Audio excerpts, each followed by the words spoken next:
Hello, everybody. Hello. Hello. Welcome to Ubisoft Montreal for another edition of our weekly dev stream, The Warrior's Den, but this is a very, very special edition.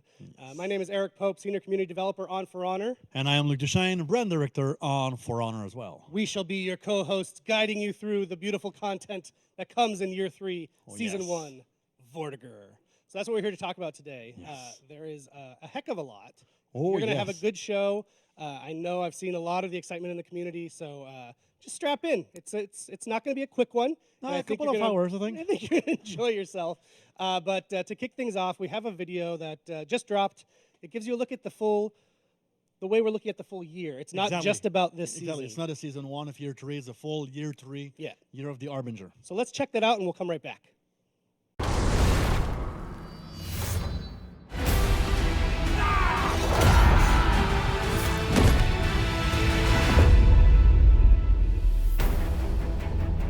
For Honor came out almost 2 years ago already, so it's been a hell of a ride in the past 2 years.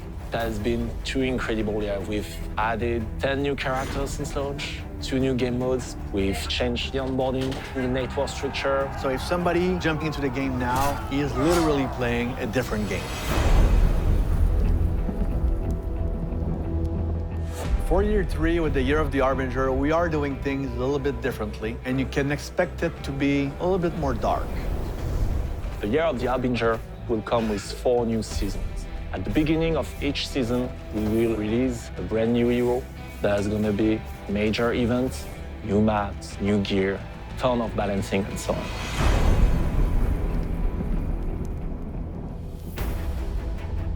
There are rumors of a new cataclysm coming to the land of For Honor. Amid that chaos, new warriors emerge. Paria, characters with a much heavier background, seize the opportunity to rejoin their faction.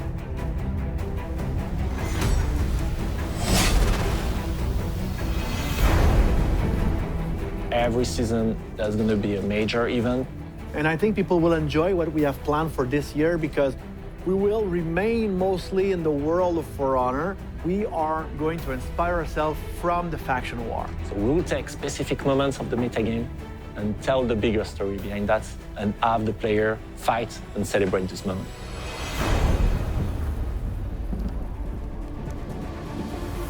Balancing will continue to be the top priority for the game.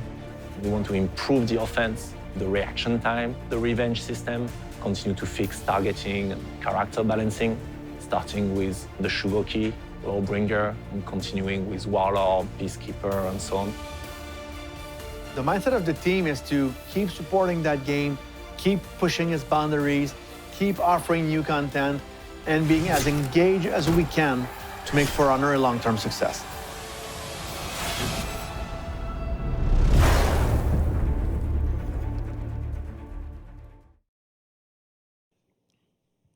Very good, cool video. Yes. The year ahead, we obviously know a little more than you do. I'm not going to say more beyond the season. There is such cool things awaiting you, and today is 1/4 of that. Exactly. That's all Not we even say. 1/4. There's even more coming this season. Yeah. So yeah, that video, in case you weren't listening closely, 1 new hero every season. They are male, female, swappable, Exactly. whichever you want to choose, you can. And we know that's a big request from the community. The first one will be a knight. Yes. And it's a Black Prior. Black Prior. You might not know what that means. You're going to know soon enough. Very soon, yeah. And Vortiger is one of the Black Priors. So we'll dive into that in just a few minutes with Roman.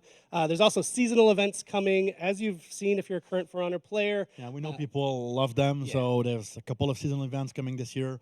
We saw there will be 5, including Halloween, so I'm so excited Halloween is back. Oh, yes. So 5 of them. What I like, too, is we're spacing the seasonal events in a nice way, kind of in the middle of the season. Yep. So kind of keeping things interesting all through the year, which is really cool. So given that we have a year of content, Luke. Exactly. We have the Year 3 pass that is available now. So you can get the 4 new heroes and extra bonuses. You get 1 week early access, which means that if you're getting it today, so next Thursday on January 31st, you get access to the Black Prior immediately. So it's also the same thing for the 3 additional heroes coming out later, plus an elite outfit. You get a Thunderbolt and Frightening effects on all heroes. Such a good effect. Yes, it is. 5 scavenger crates and a 30-day champion status as well. And what's cool, like you said, you get all of that stuff except for the hero right now. Like Exactly. if you got it right now, all that stuff would be on The your crate, the champion status, and the effect, you're getting it now. Yeah. So just check out your store, whether you're on Xbox, PlayStation, PC. Check out whatever your first-party store is, and it's right there. Grab it. You can get it right through the game. But as well, if we could just change the page on the Run of Show, please. The Alex. Thank you.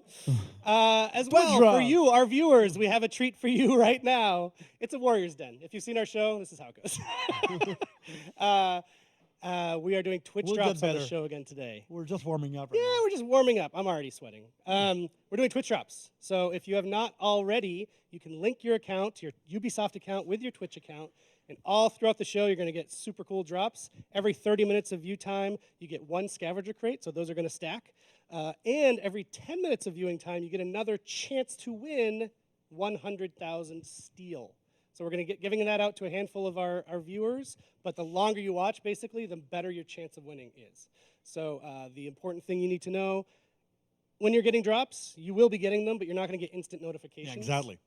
It takes 24 hours or so to start receiving those notifications on your account. So don't freak out if you don't hear anything. Just make sure your account's linked, and don't tab away from the show, because when you're tabbed away, I believe it doesn't actually accumulate. So watch the show, and link stay your with account, us. And stick with us. And speaking of the show, we have a big show planned today. A lot of things are going to be discussed on the show. We're going to talk about the Black Prior, obviously. We're going to meet him. We're going to go over a bunch of different things, which is narrative, art, fight, everything. We're going to also show you the Harbour map reveal, the new map coming this season, the hero improvements that we talked about for this season, and exhibition matches between a group of streamers. Oh, yes. 400 streamers that are in Montreal with us. And at the end, a very interesting segment, a special segment on character rigging. So my guess is that a lot of people will learn a bunch of different things, because yesterday, while preparing that segment, we both learned stuff. We certainly did. So it's, and maybe you're saying, what is rigging? Maybe that's you don't the point. know, and that's okay if you don't know. That's why we're doing it. Exactly. It's super interesting stuff, actually. So stay tuned for that. But I believe, Luke, the time has come for us to meet the Black Prior. Let's check out a little trailer with him, and then we'll be right back with the big man, Roman.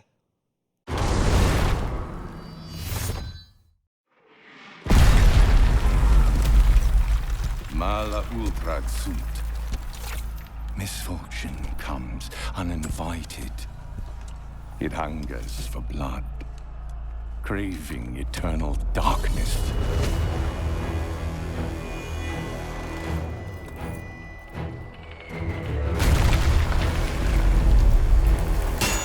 The time to repent is over!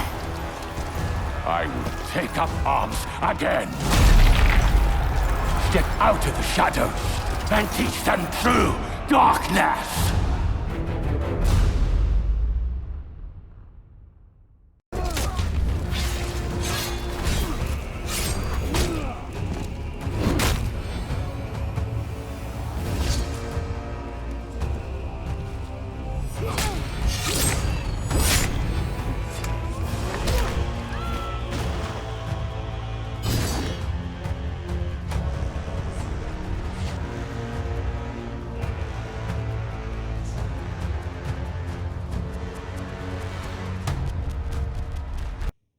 So we are back with Roman Campos-Oriella, our creative director. How are you, Roman? Very good, and you? I'm great. Where's thank Luke? you. Where's Luke? Oh, sorry. Hi, it's me. I'm not his little brother. Now, you just saw a bunch of executions. So throughout the show today, we're going to see some new executions that are coming out today. It's been a big request of, where are the executions coming out? So it's today, so we're going to show them like in part of the transition for all the segment. And also, you see Eric and I will alternate today on the couch. So this way Eric can have a break and go relax a little bit. Are we going to see Black Prior's executions? I think so. Ah. So, Roman Black Prior, we launched this trailer last week. There's been a lot of discussions around him, and people have a lot of questions. So first thing first, can you like shed some light on Blackbriar versus Vortiger and even Erzbeth, who's the female version of the Blackbriar? So the hero that you're gonna play in game is called the Blackbriar. That's the unit. Okay. That's the knights, heavy with the kite shield, the sword, the occult. Those are the Blackbriars. And then you have Vortiger, which is the head of the Blackbriar, is the leader. And you have Erzbeth. She's one of the main general. She's one of the main fighter in the cult. Okay. And so, who are the Blackbriars?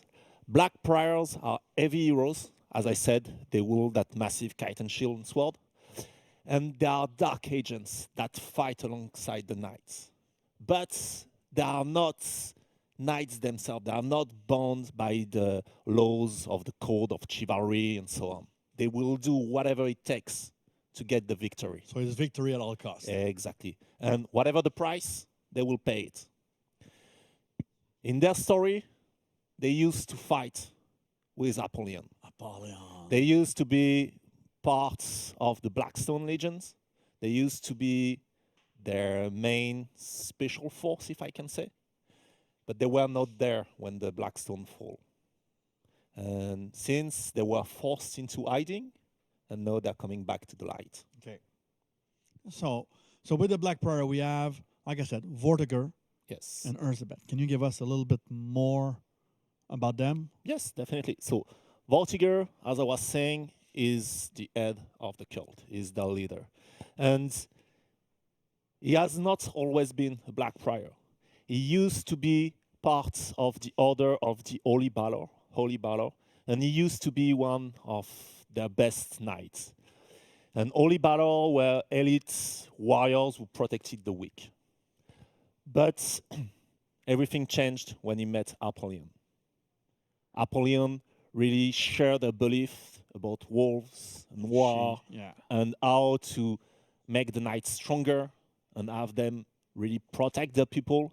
And Vortiger really believed in her. And so he left the Blackbriar and he created a new cult, a new group of knights to serve Apollyon. And those are the Blackbriar, sorry. Okay. And so he left the Holy Valor to create the Blackbriar. And they were ruthless warriors. They fought under the Blackstone Legion. But when Apollyon was defeated, Vortiger dispersed the Blackbriars. And so now, years later, they re-emerged from their exile. And they've pledged their sword to the Knights of the Iron Legion, but they still reject the code of chivalry. They are ready to claim that victory at all costs for the Knights.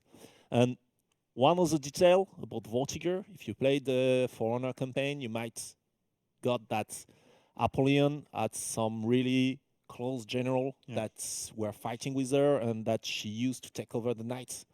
And it was a conspiration, and they all had a secret name. And it was demons' names for each of them. And what was Vortiger's? Vortiger's secret name was Cameo. But today it just goes with the name of Vortiger. So that's the backstory of Vortiger. Then, as the main character of the Blackbriar, but for the female version, we've created Erzbeth. And Erzbeth, same as Vortiger, she was not always that character. She was not always part of the Blackbriar. She used to be a fearless knight, and she was leading a group of knights from the Iron Legion, but one winter, Vikings surrendered her army, and death was assured. Everything was lost. But she did not want it to go down without taking as many Vikings as she could, or she giving want to go down without a fight. Exactly, and she didn't want it to give the victory to the Viking, and so she ordered her army onto the frozen lake of the Underlands. And at that moment, there was a bloody clash, and the ice lake was painted in red with the blood of the knights and the Viking. But she saw that there was no victory, and so she lifted a kite shield and she slammed it into the ice surface. And so the lake cracked, and everybody, knights, Viking, everybody got killed and drawn in the lake. But she survived. Nobody knows really how, but she managed to survive. And that made an impression on Vortiger. He heard that story, he went to meet her, and you recruit her into the Black Prior. Because same thing, she understood what he believed in about victory at all costs, and that's what she just did. I think I know why she survived, because she's a badass. And so she joined the Black Prior, she fought with Vortiger for Apollyon, and when Vortiger went into exile with all the Black Prior, she followed him, and now today, as the Black Prior re-emerged, she's still standing by Vortiger's side. So today, Roman, we're going to look at the art, at the gear, at how the Black Prior fights and everything. Is there anything else you want us to pay special attention to, or something like is your, like I know personally I love the shield. The shield is like it's enormous. I love it. So is there any special thing for you about a Black Prior? For me, the character is really special because Sword and Shield, even if we only release it as of today, it's an archetype that we've always wanted to do in the game. We've prototyped it a long time ago, but we never really managed to make it right, or it was never the correct moment to make that character. And now it's the correct time, and I'm really happy to be able to showcase the Black Prior. And I wanted to give a special kudo note to everybody that worked on that character, starting at Gobo, and then everybody in the team who work on the concept of that character, because it's a fucking great character. It fits well in the year of the Harbinger. Yes. Fits well with what's to come in the remaining of the year, which we cannot talk about today. We have to wait for a little bit for that. So, Roman, thank you very much. No problem. So we're going to be back in just a bit, and we're going to look at the art behind the Black Prior. We'll be right back.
And we are back with Andrew Him, Associate Art Director on For Honor. How are you, Andrew? Good.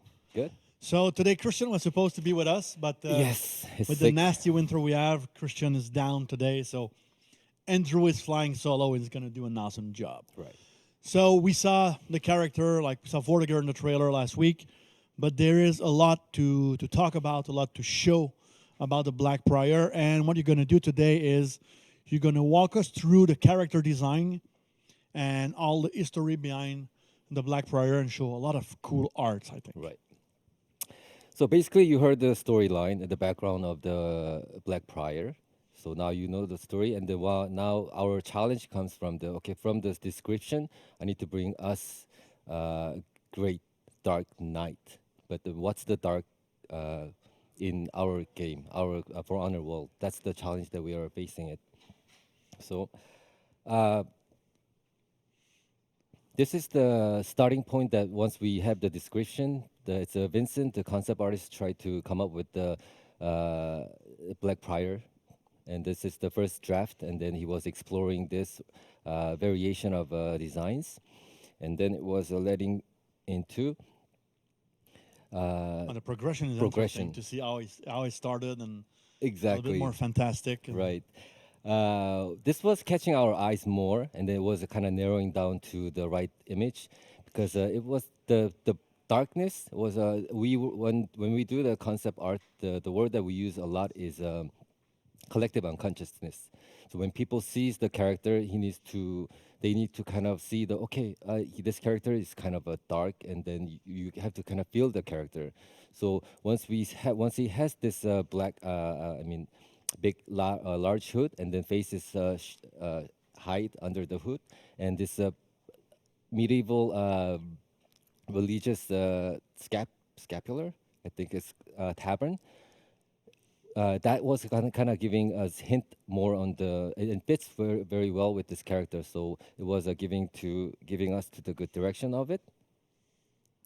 And this is where we were narrowing more down on the character design of the Vortiger Blackbriar. And the hood plays a key part, right? Right. It brings us a very mysterious feeling, very shadow, and that's something that we wanted to bring it. Also, this is when we were kind of trying out more on the detail part of the character. And as you can see on the shoulder pad, Vincent tried a couple of different figurative element on the shoulder. That kind of brought us interesting idea of it, which I'm going to introduce later on. Okay. Because we can have, just that people know, like those are linked to the ornaments, but you can have no ornaments Right. on it. It's Right. it's really your choice. Yep. Of course, so we have a female character, Yep. Elizabeth. Yep. Yeah, Exactly. Elizabeth, and the Vortiger. That was hard to say it. And here are the different sets. So first one are homage of the Frazetta, and how we create the different set is not only the different structure of the character, but then we kind of gave them some type of rank system, so you can kind of clearly see there's a warrior type, there's someone who does the ceremony, and because they're a part of the cult. So Okay. that's something that we wanted to make sure that each sets kind of brings a different role in the designs and the visuals too. I love that.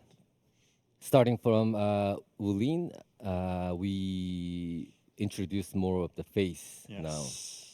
So the aim that we wanted to bring was make him, of course, very dark, very mysterious. And I love the makeup. Like all the eyes are darkened, and it's really cool. Right, that was another add-up intention to bring them. It's our visual language to bring them. Okay, dark makeup, and also some of the case they will have scarification to show their dedication of the dark belief. So this is one of the example of her face.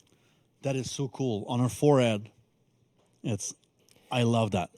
It's something that Vincent came up, and then he was doodling on the sketch, and that was very interesting. And we wanted to bring that as their sign, and you will find a lot of those sign in their armor pieces. Okay, so this sign, you can find it also in armors. Right, right. So So it now kind of you're- makes them group as So you're basically asking people to find them now. Try to find them all. Yep. Interesting. And same thing for her makeup. Like she's like below the eyes, and it's black, We'll have reddish. a variation of the makeups. You will find it in the engine later on. Okay. So we're gonna introduce you that later. Now we're coming back to the ornament, the shoulder pad. Yeah. So once we saw the design figurative element on the shoulder pad, that's when we were thinking, okay, what if we assign the shoulder pad and put the ornament on the shoulder, which actually give us a lot of freedom to do whatever we want to do on the forehead or the helmet. Because up to the point, we were always constrained to have a similar helmet shape. Yeah. So we can place the ornament at the right position. But if we place it on the shoulder, player will have a different variation of shoulder silhouette.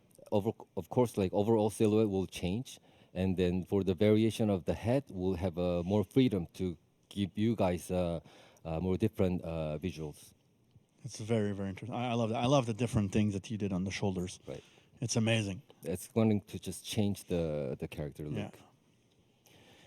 Ah, my favorite, the shield. And of course, I love the shield. you cannot complete the character without the shield. Since this is huge canvas, you'll see that variation of design of the shoulder. The shield will kind of define this character to make him like strong, and then it's going to bring very unique feeling, and it's going to stand out in the battlefield for sure. The shield is amazing. Seriously, and you'll see later on I think in the fight demos and in matches we're gonna play, the shield can be used not only to block your enemies. There are some cool things to do with that shield. Right. Soon we'll introduce more on it on the build, but then you will see those spikes on the side. and then you will explain a little bit more on the build. Exactly, later. and what we can do with that. Right. So, any more images for now, Andrew? That's about it. That's about it for now. So, you saw a first look of what the Black Prior looks like, what Vortiger and Elizabeth looks like. So, I'm sure one of the questions you all have right now, and we're going to come back later with Andrew, and Anthony will join us as well to look at the gear and all the arts coming up with the first season of Year 3.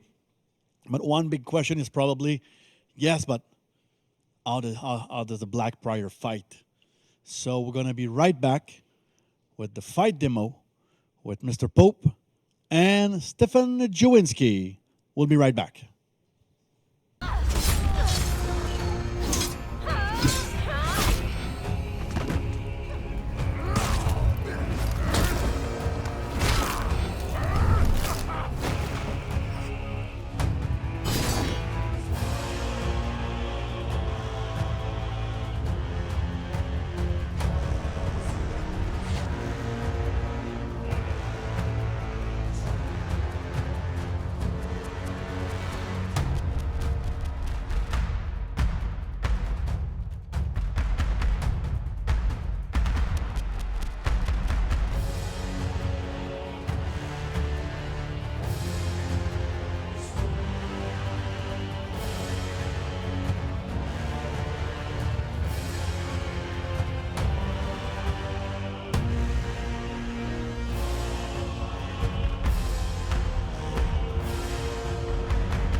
Darkness.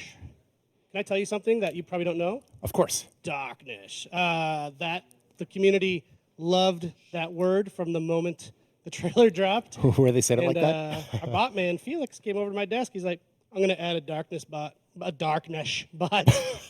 So, great. Fantastic. happening. I guess in a News future breaking. patch, one day. Someday. Awesome. It's not in the game right now, but it's fun. Steph, welcome. Frank, welcome. Thank you. Nuke, as I call him. You'll see later, dude kicks ass as a Jang Jun.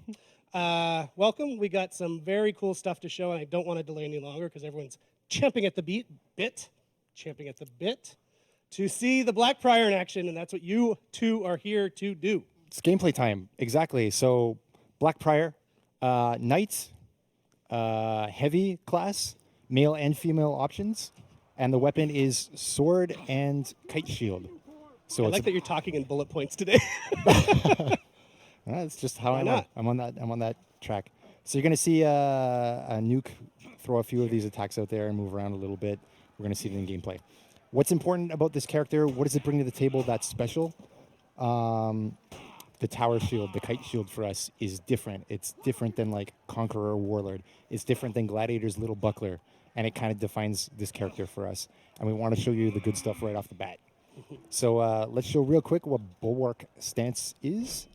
It's an all block normal stance. So this is unlike Conqueror and Warlord where they get superior block. They block something and then they punish. This one is a normal block. Doesn't interrupt the heavy from the Shugoki, as you can see. But what's really interesting is the Bulwark counter. If someone throws an attack at you, say a regular top heavy, you give it the Bulwark counter and you flip it out. And you say, okay, Shugoki's learned his lesson. Just tossed right? 500 pounds of Shugoku over his head. I can't throw a regular attack at this guy. Okay, so I'm going to throw an unblockable heavy attack at this guy and say, all right. I got flipped again. Beautiful. Come on. Beautiful. Come on. This is nonsense. It's basically unbeatable. So what's up next? I'm going to try regular attack, failed. Unblockable heavy attack, failed. I'm going to try Demon Embrace. So Give him a hug. give him a hug. Oh, Flip two. Flip two. countered the demon Black embrace. Fire. Come on. This is OP. This is ridiculous. Is Or there any way should. to beat it at all? Guard break. Okay, guard break. All right, cool. That worked. So that's nice. At least there's something. It is important to show that that's not an invincible move. Exactly. Whew. Okay, I feel a little better. But it's going to define. It's gonna change how things work in group fights. For example, people are throwing target swapped heavy attacks through you that you can't parry. Well, this guy can flip it.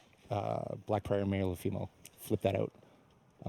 So I'm super hyped for that. I think there's some other moves on this character as well. Think Let's check. so casual stuff. Casual stuff today. Taunt, that doesn't count as a move. Hey Steph, did you know that you can tech the guard break? You can tech the guard break, but you can't. I mean, you you cannot can't tech the guard break from. Go ahead and do it. Roman is sending me written notes from behind the scenes. Ready? Boom. Whenever you're in bulwark or in bulwark counter, you can't flip or you can't counter. So, I just wanted you to know that. thanks, thanks. So that's the thing. There's a risk to doing it. You're stuck there for a couple hundred milliseconds after you miss a flip attempt. So let's see one of these executions while we're at it. Oh my God! this is your fast one. You're gonna want to equip that one in X. It went so quickly. I don't know if you noticed. He chopped off the Shugoki's arm with his shield. It's evil. It's evil. But what else do we have from a bulwark stance? We've got the bulwark slash. It's an unblockable heavy. Can be feinted, as you see there. So you have a little bit of options to attack. You're not totally in a defensive state when you're in this kind of position. What else do we have? Let's kind of go through the basics of this character as well. Chains are a 2-hit system. Light, light. As you see here, light, heavy. The heavies are undodgeable. And get me executed. Oh no! Oh no! Ow! Good. I hope my 5-year-old son is not still watching the stream at this point. I hope so too. Oh my goodness. Also, don't be afraid, Frank, to just show the move list. People love screen capping move lists. It's in there somewhere. Yeah. There we go. They love a good get your screen caps going. Yeah. They can screen cap fast. Oh yeah. Quick All right, fingers. we'll see that on Reddit later. Quick fingers. Perfect. So what do we see? Heavy, and heavy light chains as well. Yeah. And as we said, the heavy finisher is undodgeable. So that's pretty cool. We've got a dodge forward shield bash, which connects to light finisher. Can't do anything about that. We can also reach that in our chains by going light and then shield bash. Probably die this one. Might die. Yeah, I'll die, sorry. Quick shout out to Dabney. Screaming about who knows what.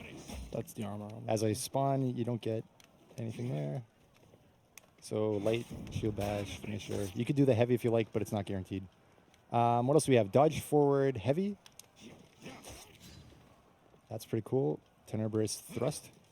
Boom, depending on space. And what else do we got on these moves? Light openers. I'm going to do a superior, or I'm going to set you up for a superior block. Just minimum heavy. Yeah, just So Nice. gets unblockable, does a bit more damage. Same thing on dodge forward heavy. Ready? Yep. Awesome. So that's really cool. The heavy openers on this character can also be canceled into a, there you go, forward moving shield bash attack. That flows to your finisher again. And, yep, doing it again. And finally, we've got a zone attack, which is a melee attack, and flows to the finisher as well. So the zone is a melee. Yes. Oh, cool. So it's a bit different than Glad. It doesn't automatically flow into a second hit. It's your option to throw a second or not.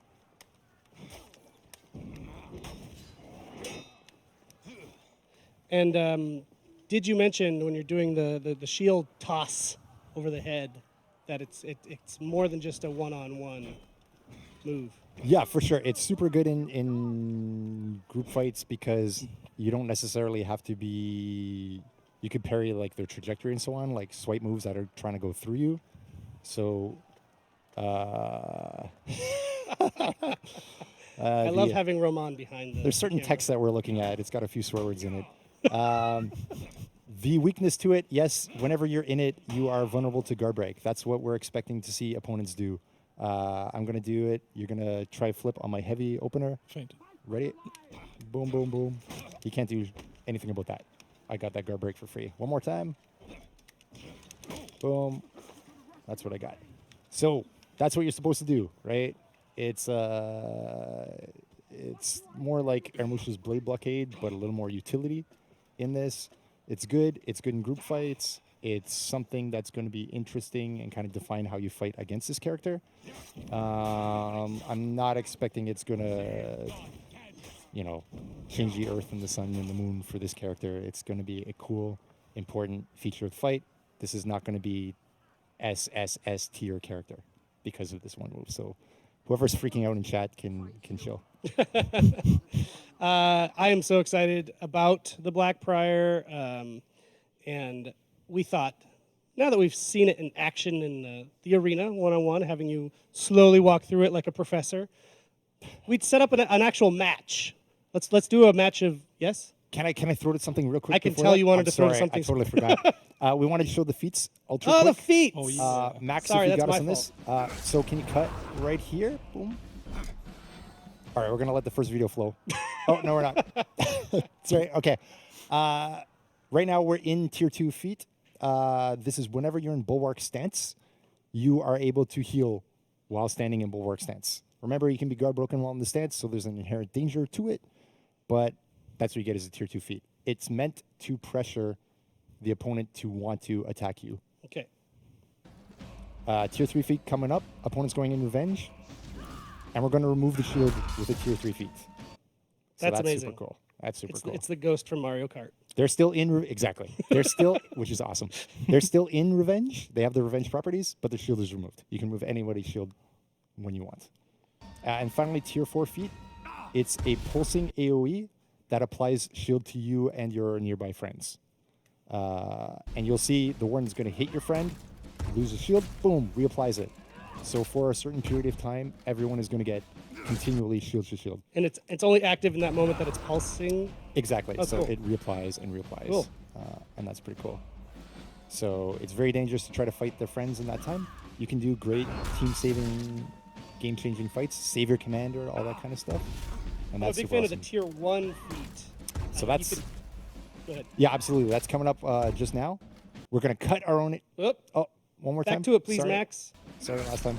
We're going to cut our own HP and apply shield to one friend nearby. Super cool. That's super cool. That's the darkness right there. The The darkness cuts your HP, give a shield to your friend. And the cooldown is pretty quick on that, too. So It's you can not be a too pretty long, helpful ally on the Yeah, field. yeah, I like that a exactly. lot. So that's kind of the loop. Give shield to your friend, cut your own HP, regen your HP, and then manipulate shield the rest of the time. Cool. Well, as I was saying before, Stefan, before I forgot that we had a cool feats video. Well, you're going to be back on the show later because you've got some other cool things to share that's happening this season. It's like our Shugoki updates and more. See you in an hour or two. But we figure, okay, we showed it in action here. Now let's actually, in the context of a match, check out the Black Prior. So we've invited some of our favorite streamers from the community. We've invited some of our favorite devs from the dev team, and they're going to hash it out in a breach match. So we are going to, and not only that, we've also invited our favorite casters, Mr. Vivid Naz, and one of our devs, Stefan Brochu, to cast this match. So I'm going to hand it off to them, and you get to go. Both of you are going to go compete. Yep. Good luck. These guys are pretty good. Thank you. Thank you. All right, thanks. Thanks, everyone.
Hello and welcome to the year 3 Vortiger stream.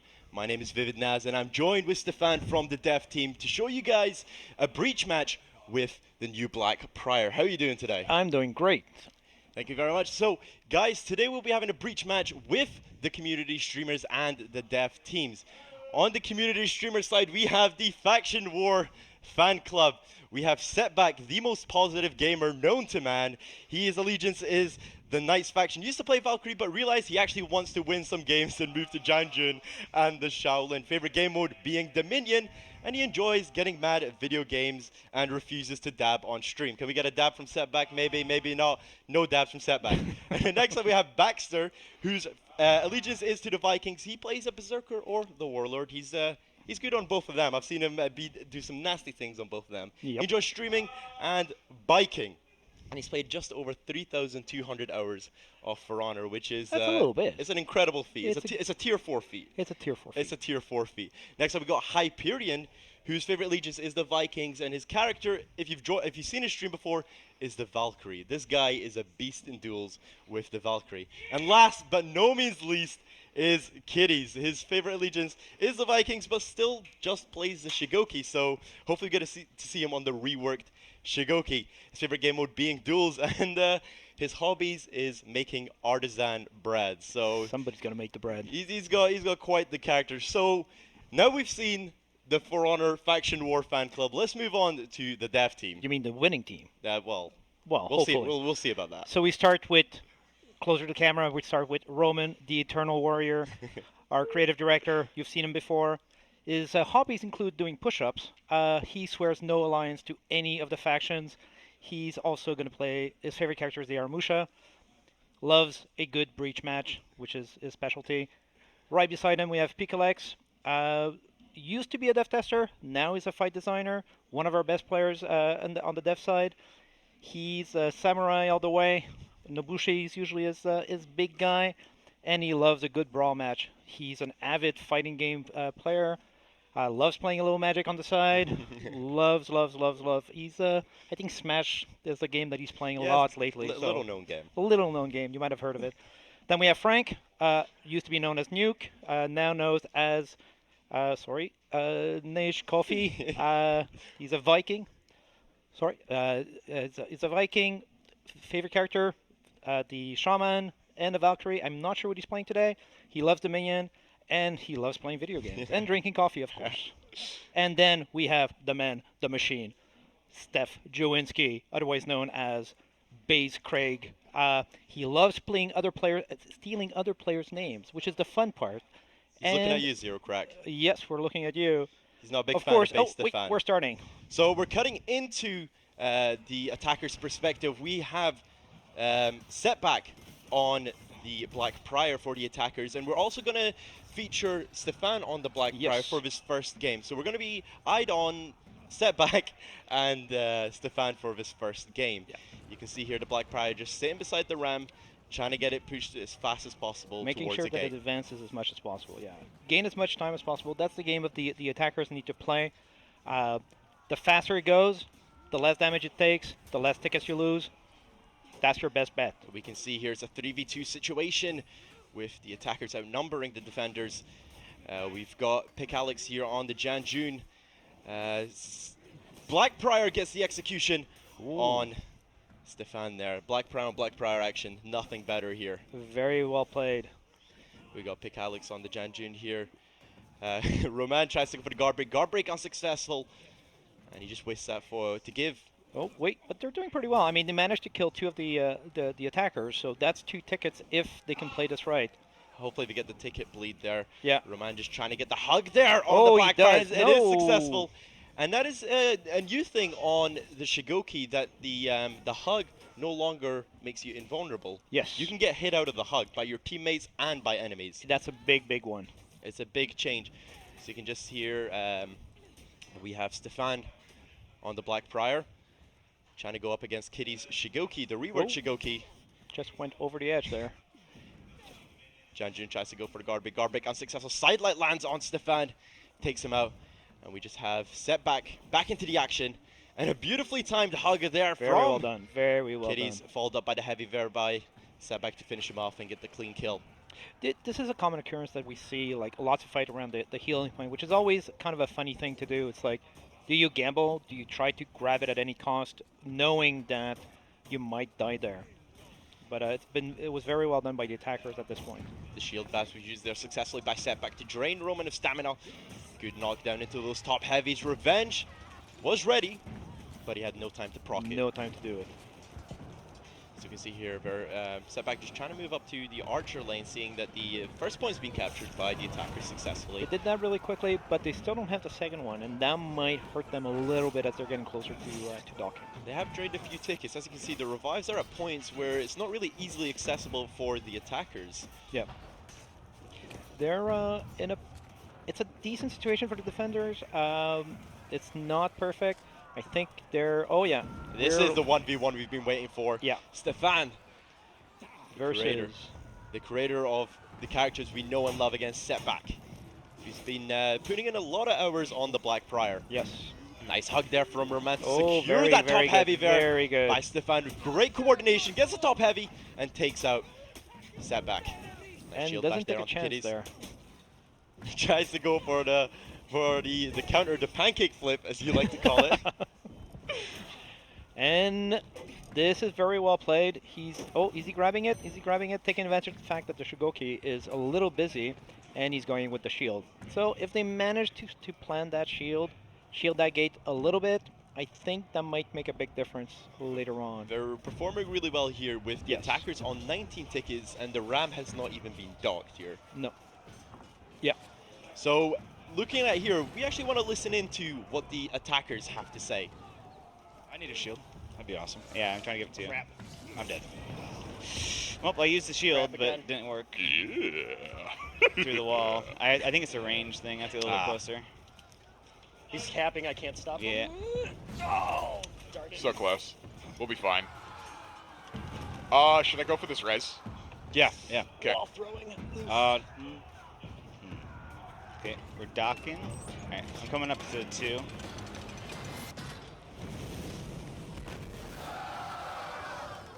I'm gonna respawn. Nice parry.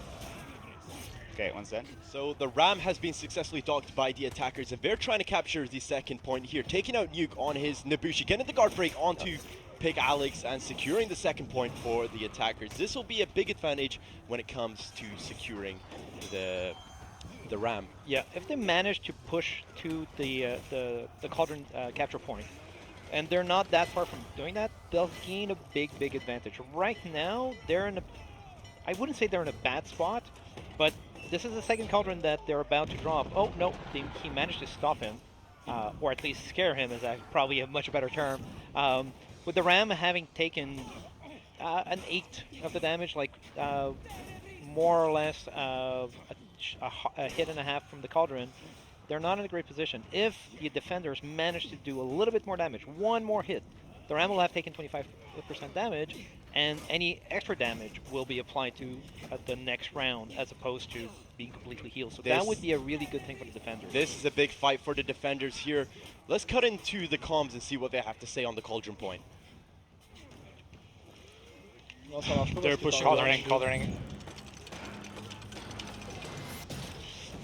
Going down. I'm gonna go down and Kitys. You should go heal. Keep pushing the Ram, yeah. Yeah, I guess you're right. Die or something. Shit! Just go Fuck against that. Yeah, just go heal.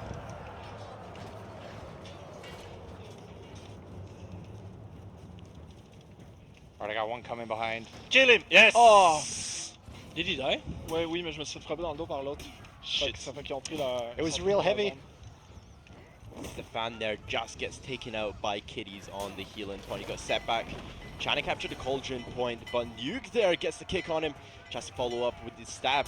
Unsuccessful, but does get the dash attack. I mean, the running attack. The running attack was really nice there. You can tell we're really an international team in Montreal with a different language being spoken by different devs. So if you miss part of it, don't worry about it. It's just Pikulex making sure that his teammates know exactly what they're doing.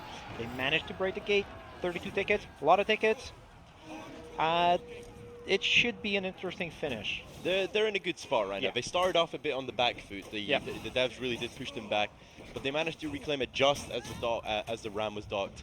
And I would like to say that is due to them capturing the archer points. The Yes. archer points really helped out by clearing out the minions in the ram. Meant they had to focus less on clearing out the minions at the ram and could focus more on taking out the opponents. But on the other side, by being able to shield the gate, the devs bought themselves a little bit more time to drain a bit more tickets. Unfortunately, they didn't do enough damage on the ram to really carry over to the second round, to the second phase. We got Stefan here just clearing out the officer at the archer point.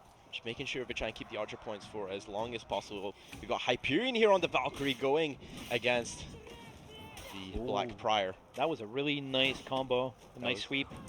The good combo goes the shield bash, followed up by the 2 light attacks. Deadly Valkyrie speed. Gets the guard break into that side heavy. Stefan in a really dangerous spot here. Can he call for backup? The dash attack just finishes him off. That was a very nasty fight. It looked like it could turn, but no. We got a 2v2 situation here. Can we just cut into the Faction War fan club and hear what they have to say? Flag up. Let's see, one's coming. Oh, it's just off, sir. Never mind. I think there's another 2 minutes before it's up. Someone needs help on the healing point. Yeah, I'm not doing so hot over here. I can do this, Kitys. If you want to go help. You're more useful helping out because you got that attack buff right now. I was worried they were going to cap this, capping 4 and 5, and then going 5. Whoa, that roll. You guys are good down there. It looks like I'm going straight to 5 to cap. Nice. I tried to confirm it. Yeah, I saw. I'm down. Going for the res. Nice. Sprinting heavy. Yeah. OP. You guys got 2 around the ram. Beautiful stand there by Pick Very, Alex. very nice. He tried his hardest. He was unsuccessful in the end, but very good effort nonetheless. I love that little yell at the end. Nuke just gets the guard break there on the setback. Setback falls up with the shield bash. Stamina super low there for Nuke. Just kind of has to pull back with that guard break. But the setback and he gets taken up by Kitys, his own teammate. Now that is an F in the chat. That is an F in the chat for respect. Yep. Nice shield bash with that top light. But he gets taken out once again Very by Kitys. nice. Very nice use of the ballista there. Just the perfect timing to shoot in the window and clip his foot. Kid is just swinging. He is swinging restlessly. Gets another heavy there on Nuke, and the hyper armor there just saves him. Nuke in a dangerous spot. Gets side heavy, and there is that beautiful new execution for the Shugoki. We got Stefan here just respawning, trying to see where his best place to place himself in this situation. So we're seeing a heavy use of the ballista by the defender, which is probably a very smart thing. Try to get some control of the battlefield in a not a massive fashion, but in a good fashion. If you can't keep the archers, at least have the ballista. The hug is successful there, and the Very top nice. heavy also successful there by Kitys. And another one of those beautiful Shugoki executions. I can't get enough of this one out. Just splats them on the wall. That's it, you're done. Oh, there. there. 1v1 situation against Roman. Nice play, Jasper with the guard break unsuccessful. Nuke's here to assist him, and Kitty's here to assist Setback. Let's cut into the Faction War fan club to see what they have to say in this 3v2 situation. Yeah. Coming down to help on the heal point. I'm gonna see if I can ballista. I'm not here, I'm not here, I'm not here. Oh, the ram's in the way. I'm not here, I'm not here. You jerk. Oh. Nice. Oh, that was beautiful. Good dodge. Numchibai. The devs come out on top in that situation, and the hug there just secures revenge for Hyperion. Because Stefan going against Baxter here. A very aggressive Zerker. Can he use a bulwark stance to get a good counter? I'm always very torn in these kind of situations. I'm a Zerk. I love watching a good Zerk player, but my heart is with the dev at the same time, so I don't know who to cheer for at this point. Nuke just trying to clear out the minions beside the ram. Realizing he has to stop it before it gets to the gate. They are... They're doing pretty well. It's a fairly decent stand. The ram is probably a little too healthy for my taste, personally. On the other hand, they're draining their tickets. They're down to 27. It looks like a big number. It's not that big, really. That number can drop really quickly, especially since they haven't broken the gate yet. So Roman's been doing big work on the Shugoki there, Yes. securing those stuns, helping his team out, and his team synergizing in the comms just to get the heavy punishes timed perfectly. we saw the Shugoki trying to sneak with the flag, the shield flag, and not successfully bringing it all the way. We're gonna have another massive fight around the back of the ramp. I love these fights. They're always messy but satisfying. So let's take a look at what the Faction War fan club have to say about that one. Yeah, I think we're fine. Into the bushes. Rest in peace. Alright, man, we're positive. We're being positive gamers. Yeah, sorry. Very To those positive. douchebag devs. Be very positive. Smile. Alright, helping on the healing point. I'm going to run up to 7. GB for you. Okay. Wow, he parried. I'm out of stam. Oh. Hot I'm soup's still out of coming. stam. Okay, now. Oh, whiffed. Man, my damage is so I'm bad. not in position. Oh my god, Shugo, where'd you come from? He gave it to you. Uh-oh. Oh, that Uh-oh. tracked. I was gonna give revenge. Yeah. There are a lot of minions on the ramp right now, and Shugo. You got shield on you? Thank you. I'm in a 1v1 on 7. Ha, nice. Oh, Interesting. oh! I just crushed your charge, dude. Son, dude. Crushing shattered that? Yep. What? Crushing. Crushing charge count. Yeah, crushing charge. Wow. What a bunch of positive gamers. Wow.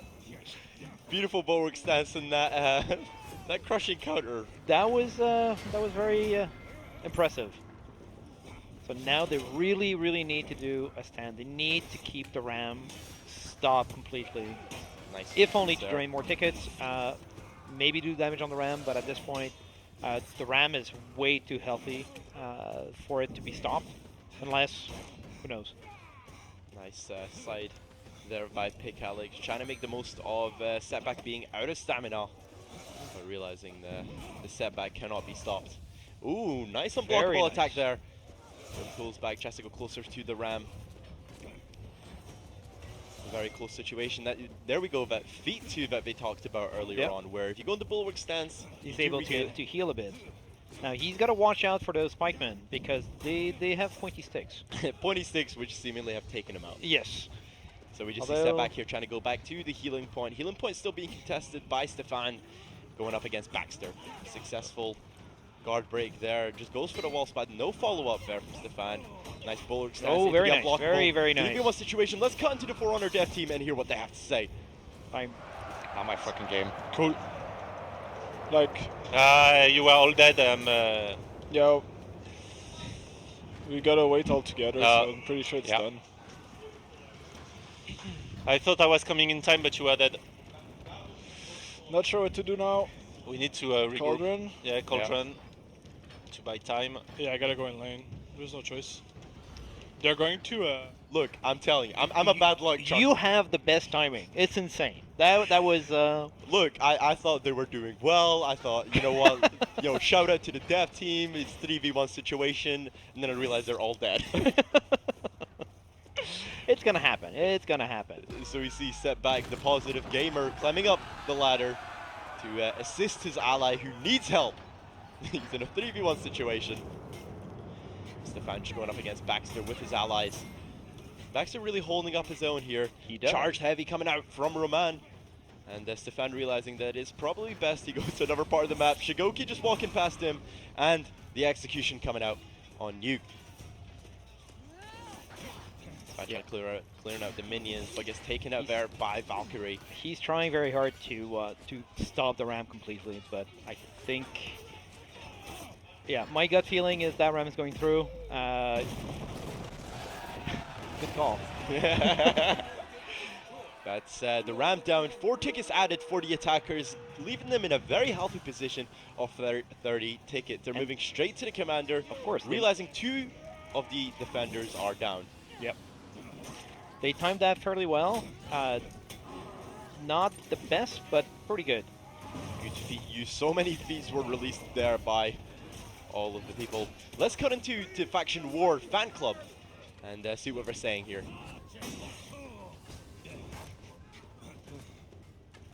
I guess not. So we have pretty good. I think the defenders can do a lot of good right now. They need to probably farm their feet a little bit more, and that's why they're dealing with the pikemen as much as they are. Even though that's a good idea in general, because you don't want your commander to pull out to put himself in the range of the ballistas. So you manage, if you do it correctly as far as defense is concerned, you can do two things at the same time. As attackers, you want to do the same thing. You want your pikemen to make it all the way there, pull out the commander, make him a vulnerable target. Much easier to use the ballista on the commander versus going one-on-one on them. You've got Pick Alex here just going up against Baxter, hopefully trying to pick up the revive on Stefan. Kitty gets the revive on Setback, saving them a ticket and making sure that they stay healthy on their attack.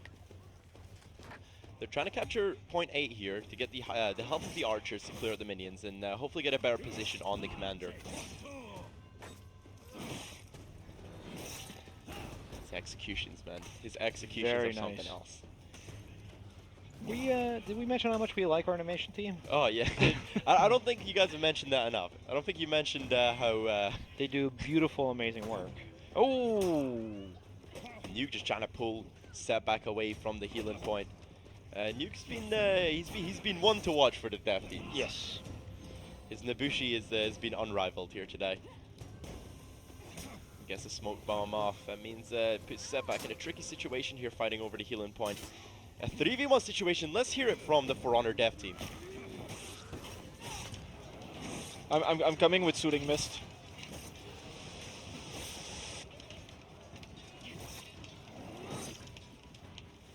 Oh my god, I keep getting interrupted.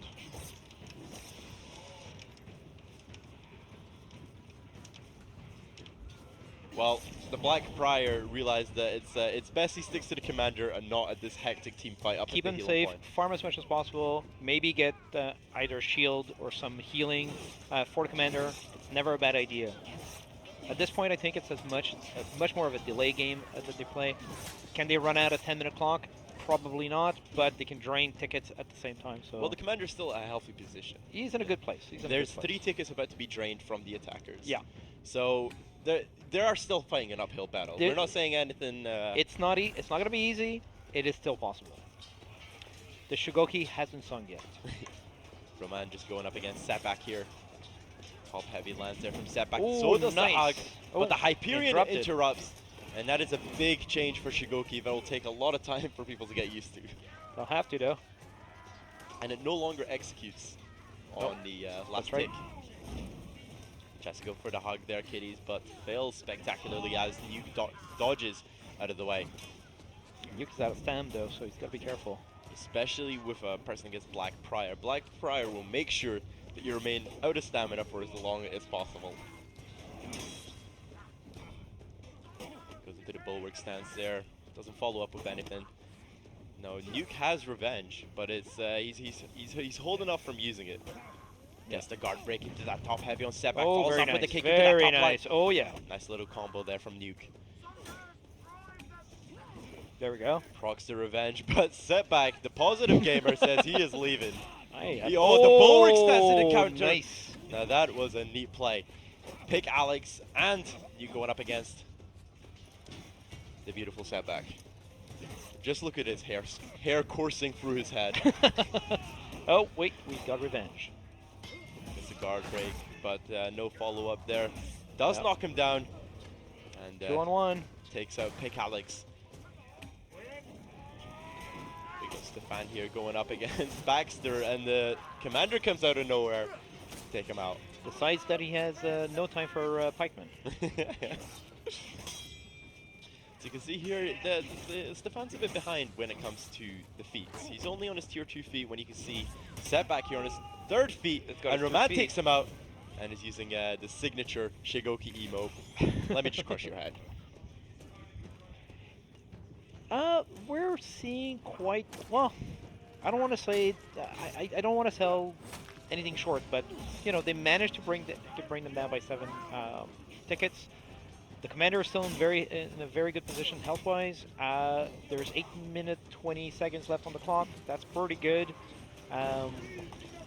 I wouldn't say that they're out of the woods yet, but at the same time, they're not doing bad. I do doing bad. I do enjoy the last stand on the commander phase. It is one of my favorite phases in the breach matchup. There's a lot of things to consider, and it always just gets really hectic when you're fighting around the commander.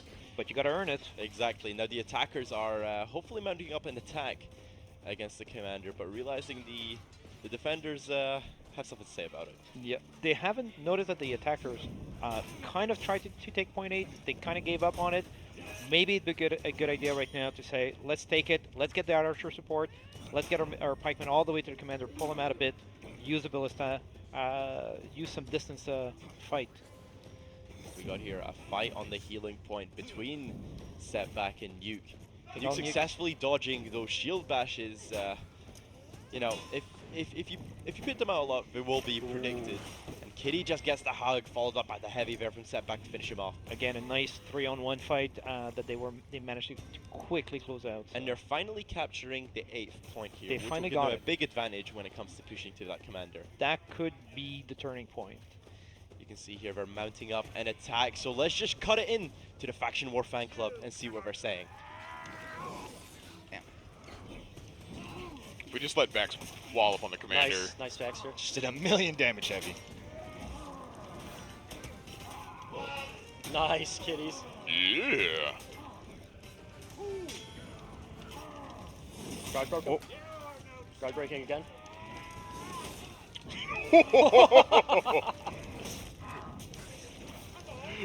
Uh-oh. Revenge. Careful. Careful. I can't. I gotta run. You can rest whoever that is at the bottom of the stairs. Yeah, well, nope. I want to achieve that good of a laugh in my life. Kitty's laugh is like no other. What was interesting there is that we've been told many, many times that, oh, the commander is very predictable, he's got a very simple pattern. It doesn't mean it's not deadly. He did manage to take, what, 2, 3 of them out, even though they knew what he was going to do. It's all a question of when he's doing it and how he's doing it. The defenders need to support him. If the defenders don't support him, of course he's going to be easy to deal with. The problem is those pesky other players that can really screw you over. You can see here they're just getting healed up to go for this last attack against the commander. The defenders are sitting close to the commander, and we have the attackers approaching. Let's once again listen to the Faction War fan club in this last attack. Whoa, where did you come from? So good at that. I just took like 400 damage from something. Sorry. Okay.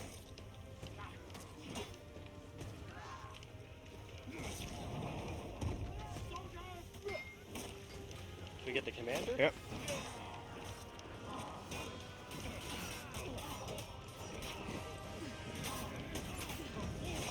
Oh, that heal. That you are strong.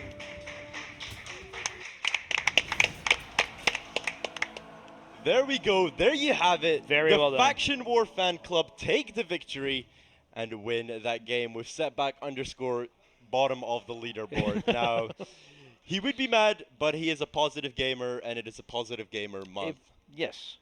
So what we saw there was the Black Prior from both Stefan and Setback. We saw him play to his maximum capability with those bulwark counters coming out in full force at the end from Setback. Very well. Yeah, that was very, very impressive. He did it a few times on the commander towards the end of the game.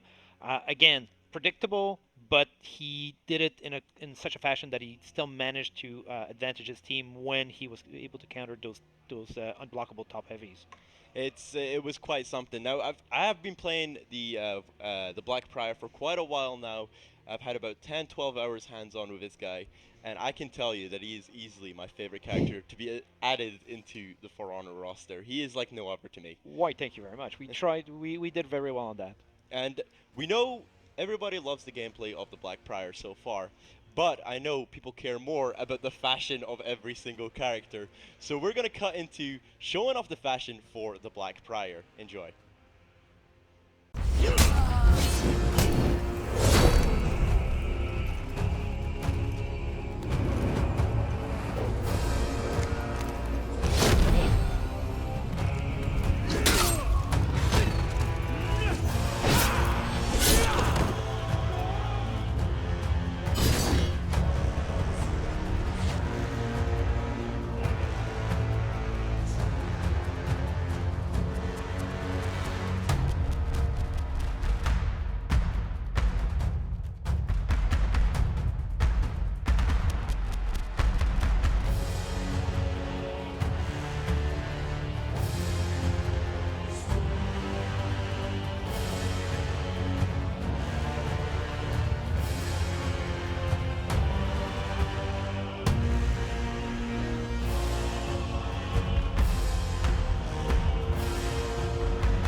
That was some Ooh, I can hear myself.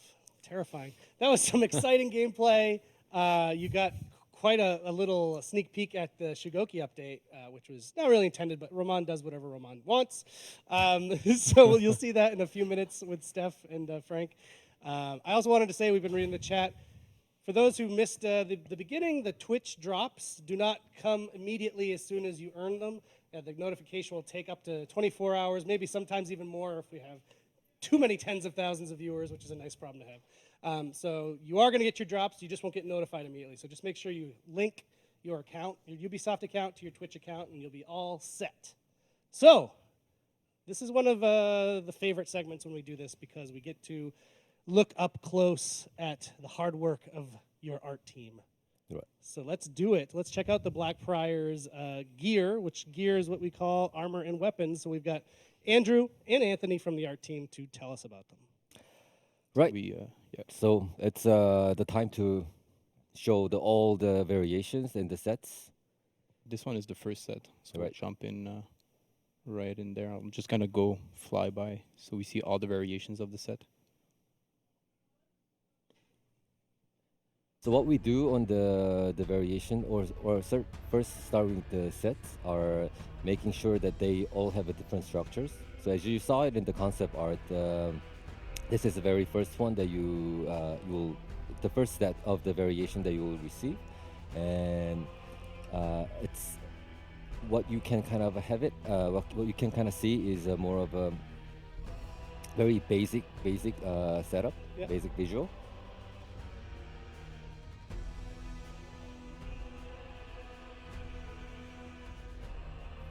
Move on to this. Can I ask for a favor and get a close-up of the dude that looks like Skeletor? Yeah, this guy. Because I love it so much. The final variation. Yes, this one is the final variation of this set. They all look very different in a certain way. They all have their own feeling. So the first set was the material-wise, we divided into the cloth and with the combination of a cloth and the metal.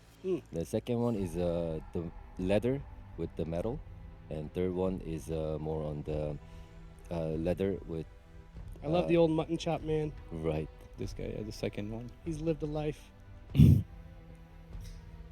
This one's pretty cool too. So this is the second set right here? The second set, and then we play around with the ages too. So with the makeups, and it gives a different look there's of such it. a variety just within the sets. I love it. And this is the set that we reveal is the face. Here's a closer look at Erzsébet. Yeah. This is the benefit that we have it putting the ornament on the shoulder pad, because we have more freedom to play around with the helmet design or head design or the head design. So there's no constraint, and then we can come up with many different variations.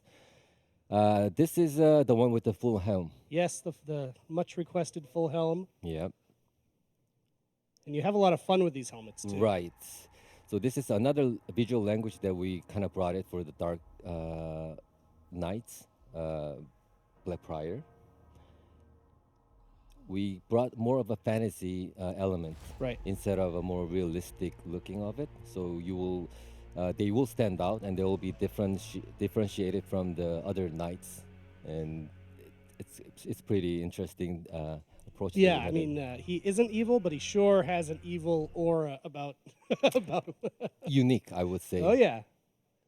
Even in the materials, we have that specific feel where we get that dark steel mixed with that bright steel and the dark leather that is very. We worked a lot on these reflections that we get from the light and everything. It's pretty cool. And the thing you were talking about earlier, which I think is cool, is the way we're treating ornaments on the Blackfriar. You can have a lot more fun with those helmets, right? Where you don't need to plan for an ornament to be able to attach onto it, because now it's on the shoulders. Up to the point, we'll always have to be respectful on where we place the ornaments. Yeah. This case, we had most freedom. We could do anything that we want.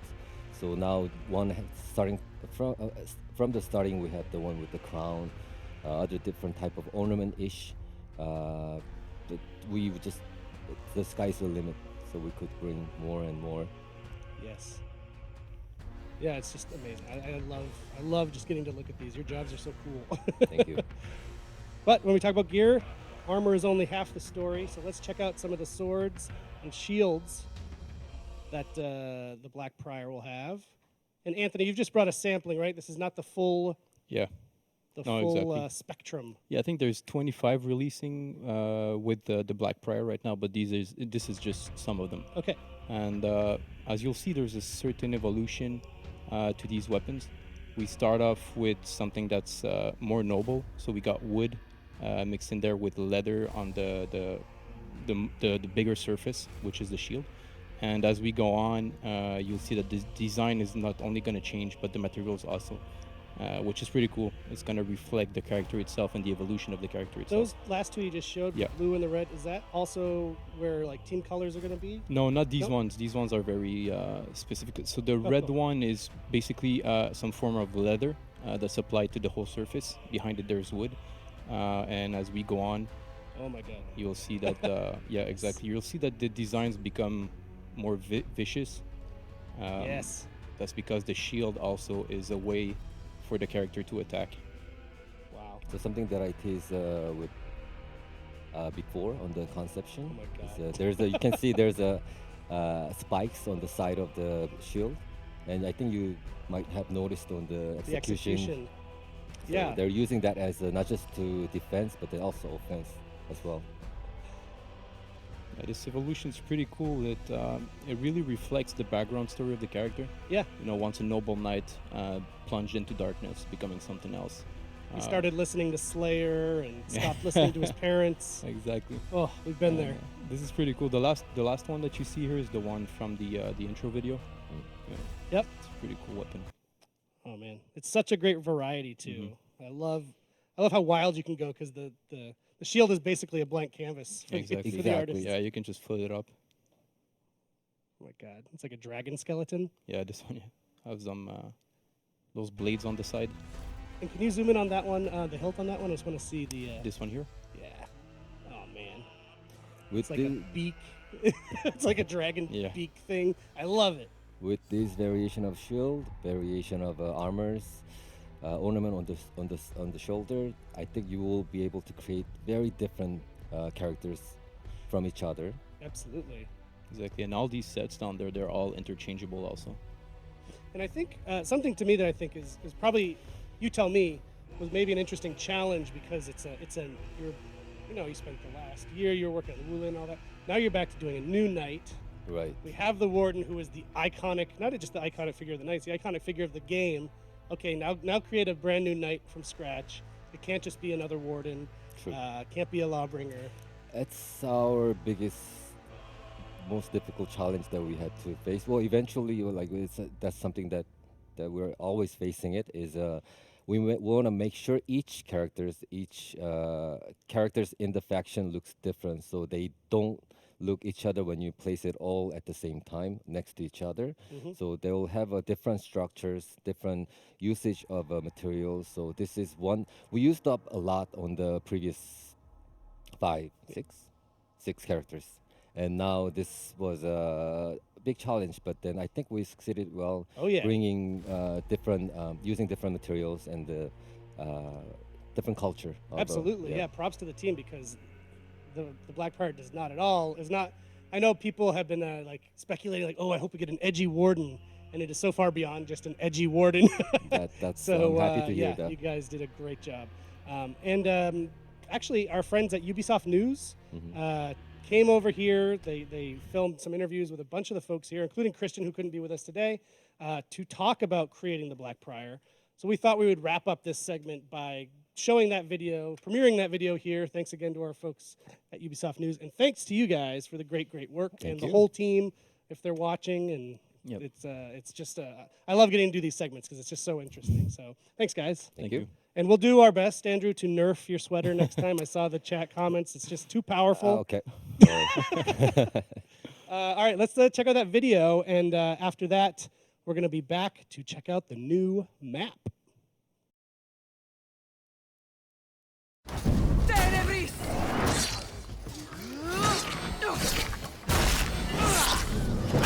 When we conceive a character, we always start with the weapon. And the kite shield brings some opportunities that none of the bucklers and smaller shields that we have in the game afford. Blackbriar can use the kite shield to really push around enemies, throw them over top of him or her, and dominate the battlefield. One of the strengths of For Honor is really the mix of dual fighting and team play and team-based game mode. That's something that's always important when we design a character, but it's not that easy. So that's why he's really good at counter-attacking, he's really good at absorbing damage. He's also good at helping his teammates to absorb damage. It was important to us to add a new heavy hero to the game. We're very cognizant of what are the existing heroes in the game, what are the roles that they kind of fulfill in 4v4 modes, and try to make something that's unique, where its weapon, or weapon combination in this case, sword and shield, can really get a chance to feel unique and do something that no one else on the battlefield can do. The focus there was on bulwark counter. This is a specialized piece of the Blackbriar kit. We want it to be strong, we want it to be awesome. And when you hit, we want you to be more than satisfied. We want it to be viable in 1v2 situations. So we try to build all that. At the same time, how do you do a move that strong that beats normal attacks, unblockable attacks, melee attacks, and even beats two of them coming at the same time without making it absurdly OP? So there we tried to say, well, okay, so the thing that's gonna beat it is guard break. There we feel that inherently the move has a weakness and a danger to using it, while it has a huge upside for the times that you do successfully connect it. We want to add more backstory and more depth into every aspect of the hero, into the voices, into the customization, into even the way he moves and so on. So we want to continue to build that world and flesh it out. And the hero are the central piece of that world. We want to include the actions of our player and our community, the backstory of the game. We want to acknowledge that. And one of the main tools that we have at our disposal is the faction war. We looked back at last year, faction wars. There was a really important battle where the knights hold a specific location and they never lost it. Our explanation of it is because Blackbriars was there. When we receive the story, the words become images in our mind, and this is where we start creating and coming up with keywords of the elements that we feel interesting to represent in the sketches. We wanted to have a hero that, yeah, might have done wrong things in the past. You know, he's fighting kind of like for the good guy, at least from the knight perspective, but he has a background. I try to imagine and project in my mind, if I see the hero coming towards me, what kind of emotion I would like to feel. And for Vortiger, we want to have something that is mysterious. I wouldn't like to feel comfortable seeing this guy. And for this guy, for the male, we have, he's got this strange makeup, but you could imagine Vortiger killing you with a big smile, a little bit like the Joker. Where the female, with her gothic look, she's gonna slay you, but with no smile, with the beauty of a Black Widow. I think the theme of the Blackbriar going into something that is a bit more dark, more gloomy, helped us to find some really nice themes to project onto those shields. And the shields are great for that because it's a big surface, a big canvas. So in gameplay, when you hit the selection screen, you are going to choose a Blackbriar archetype. Narratively, we take a look at Vortiger, but we also know about Elizabeth, who is the female Dark Warrior recruited by Vortiger into the Blackbriars. Every day, every week, every month, we're doing something new. We're doing something new to improve the experience of For Honor. And more importantly, that new element, we get to test it and collect feedback and see the player reaction. And we just can continue to make cool stuff and see how it behaves and how it evolves the game. And that's really, really cool. Of course, I love working on new heroes. The whole fight team loves to work on new heroes. It creates a higher skill ceiling for the whole game in that now there's a new matchup for you to understand. So for us, everybody loves working on new heroes. I mean, this is the crown jewel for the fight team. We love doing this kind of thing.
And we are back on the Warriors Den for the special Vortiger reveal. And we have more to show. We talked a lot about Vortiger. We saw a big match where our team got destroyed. So now I'm joined by Edgar Orlando, Oliver Lee, level designer, and Nicolas Blanchard, associate art director on the project. They're both regulars of those shows, of those big streams. They come in and present a lot of the cool things that we do. And today we are presenting a new map. You just saw a quick video of it. It's called the Harbour. So guys, why don't you take us on this magnificent tour of the Harbour? But before, good shout out to Studio Gobo for their incredible work on this map. It's really, really well done. So now, take me on a tour. All right. So this is the new map for year 3. Harbour, which, as you said, was produced by Studio Gobo. And it's our pleasure to show it to you guys. And Chengdu as well, who produced yes, the part of the assets. Chengdu did a lot of the art assets here. So, so here we're starting off in the Defender Courtyard. This is where Defenders will be spawning. And as you can see, you have your 3 exits, all to various capture points. And as a note, this will be the Brawl area. So when you play in Brawl, this is where you guys are going to be playing. So this map is mainly playable in Dominion, but also playable in Brawl, Duel, Skirmish, and Elimination, right? Exactly. There you go. Good. Yeah. So, the main mode of this map will be Dominion. And I think many people will be happy to hear that. Here I went towards the most right exit. So this will lead me. You can see a little bit of the lane, but I'm going to show that to you guys later. Yeah. You're such a tease. Yeah. So here we have our first capture point. And Nico, if you want to say a little something. Yeah, so that's the capture point that we call like the machine room. So basically, just to give some more hint on the story of that map, basically the Viking they invaded the place, which is actually like a huge city. Yeah. So it was supposed to be something like a bit more less dramatic than the other maps, less chaotic, I would say. But basically, that city has been attacked by the Vikings. So when we're gonna exit that building, we're gonna reveal like all the boats in the sea. But here you can see it's that place. It's where we have all the mechanism that can actually activate the defenses that are in the sea. That we kind of see those right there in the back. Yeah. So these were supposed to stop the Vikings, but obviously it didn't work well. Didn't say, you just got an upgrade. Good luck. So right. So yeah, you just as you said, this is where they kind of fortify against ships that come in for an attack. But as we all know, you just need one ship to make it through the defenses, and then you have a huge battle going on. So as you can see here, we see the vista. All the boats are crushed inside those defenses. Yeah. Here we have a drawbridge that obviously should raise up, but this time it's all broken. So you can use it as a passageway from one capture point to the attacker spawn that we're just gonna reach. Yeah, because there's this big boat in the middle. I cannot wait to get to that point. Get to that. I know you're teasing us since the beginning with that big boat. So this here is the attacker spawn. Okay. So this is where they're going to be starting off from. So this is basically the boat that made it past the defenses and crashed into the harbor, and this is where you launch your attack on the rest of the harbor. So as you exit the boat, you end up inside that storage room. So basically, it's where they store like all the goods, food, everything that they gather all around the world.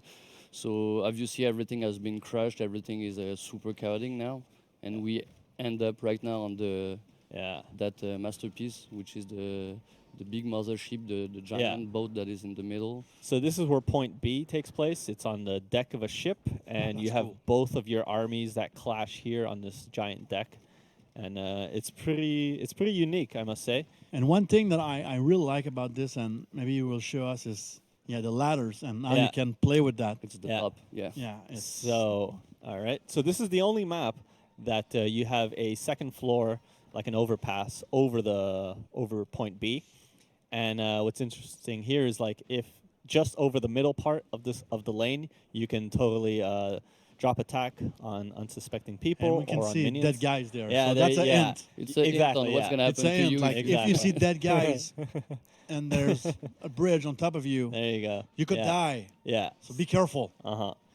So interesting point. Earlier on in in the development of this map, we had a few back and forths with Gobo, and this whole thing was open, all for drop attacks. Okay. So we immediately said, like, okay, that's probably not the best idea to must go have with been a this. problem. Yeah, exactly. So it was like a DFA fest all over the place.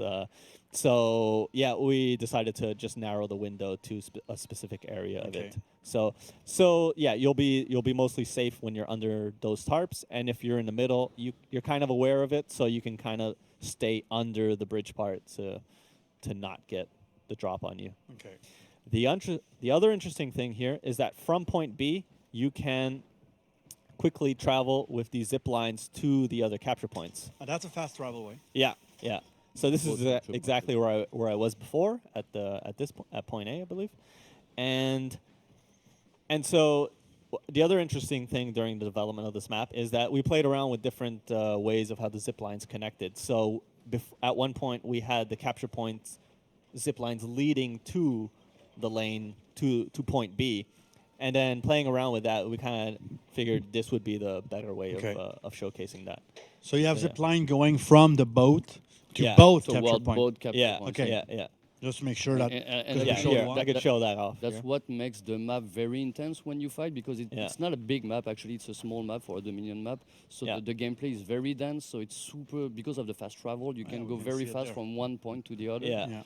So the matches are super intense. You meet people very often as you play. So it's a totally different thing from everything we had before, and that's actually what we liked about that map when we first started. And here you could also.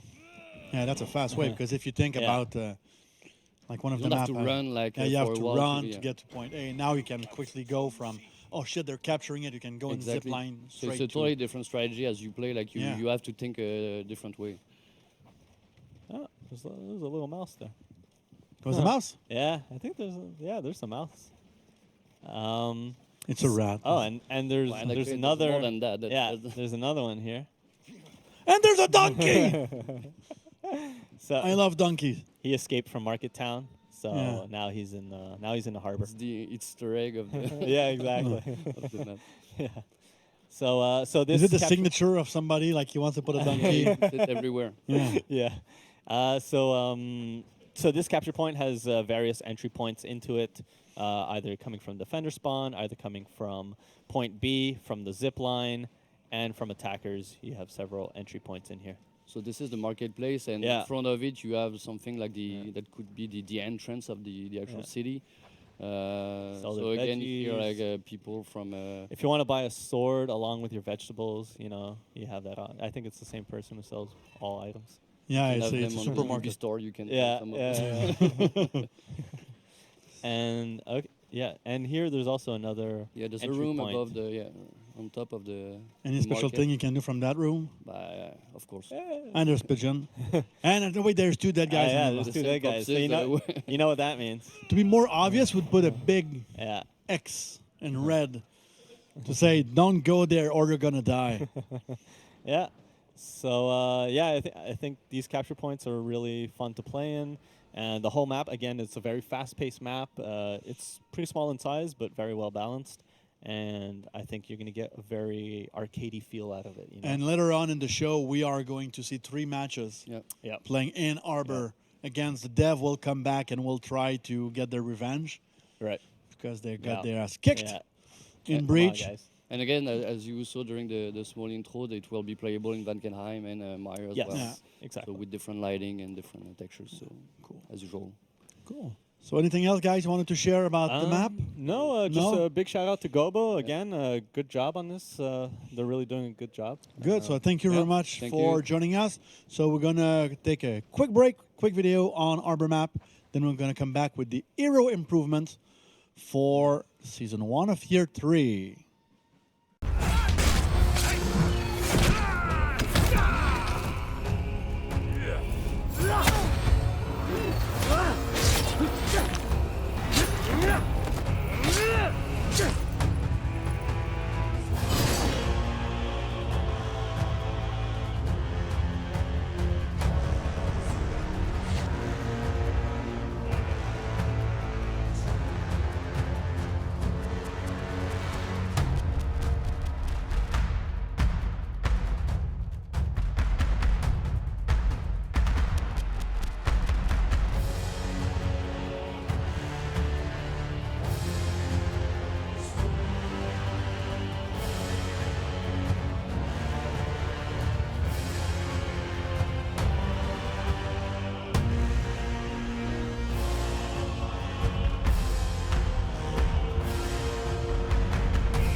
we're back to show you some more. Like I said, you sort of got a preview earlier with the last match of the Shugoki updates. But Steph has a whole list of things he wants you to know about with this big Shug update. Yeah, it's finally time for the Shugoki improvements. As you said, you saw in the Breach match, Shugokis were wrecking everybody left and right. So that's a good sign. I think you may have noticed a few changes as you were watching, if you were watching that. Oh, they did. And for now, let's look right at exactly what's going on. Okay, so I've turned off my health. Excellent. Shugoki changes. Yep. What's going on with Shugoki? Two things. Well, wait, what's the goal here? What's the goal with your Shugoki update? Excellent question. There's both sides of the thing. Yeah. When you fight against a Shugoki, it's extremely annoying right now on live because you have to guard break them to drop their shield, or their passive uninterruptible stance. Then it's down for 5 seconds. You can fight for a little bit. Eventually it comes back, and you have to guard break them again. They know you have to do this, so it becomes this like, when are you going to guard break, when are you going to do nothing? Super boring. It stalls the game out like crazy. And then on the other side, Shugoki doesn't really have a lot of ability on the offensive side to throw some of these attacks out there. So Shugoki's kind of stuck waiting for you, and you know that you're stuck waiting for them. So it's the slowest match in the game, I think. So what are we trying to do? We want Shugoki to be a trading machine. We think that's really interesting. But we want the Shugoki to have successful mix-ups and be able to sustain and initiate combat a little bit. So that's what we're going to try to do here. Cool. So let's break down the things. And that's how we're going to do it, I think. We're going to show you what kind of got broken down on the Shugoki, and then we're going to show you how we built it back up at the same time. So boom, number one, passive uninterruptible stance is entirely removed. Instead, many of the attacks, light attack, heavy attack, zone attack, this kind of stuff, is going to get the regular uninterruptible stance, aka super armor, that like Berserker or Warlord, for example, have. That's how it's going to go. Health has been reduced to 140 from 160. And we think that's a combination of like the passive interruptible being removed is going to be totally fine on the Shugoki. And then you'll see why we expect that a slight health drop will be totally fine, since we think they're going to be hitting and able to heal a little more. Right, because the Shugoki's no longer taking more damage when it's in passive and uninterruptible stance. Exactly, because there's no passive uninterruptible stance. Perfect. But So I've heard his Demon's Embrace is now a much more reliable way to heal himself. it's actually usable in 1v1 combat. You don't just need a wall to do that. It's still just as good in group fights in a slightly different way, and we'll see how in a minute. So first up, light attacks. How do we build this guy back up? Light attacks are 500. They were 600. They were 600, so you couldn't really throw them out there unless you thought the guy was going to guard break you. So they're 500, and you get uninterruptible stance, normal super armor, at 200 milliseconds into the strikes. So you can see him throwing like light, and he gets super armor.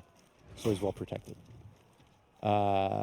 Same deal on the heavies. You get heavy super armor when you launch the heavy strike portion. It becomes a little more interesting on this one. Heavy attacks can now be feinted even once they reach the unblockable phase, as you're seeing there.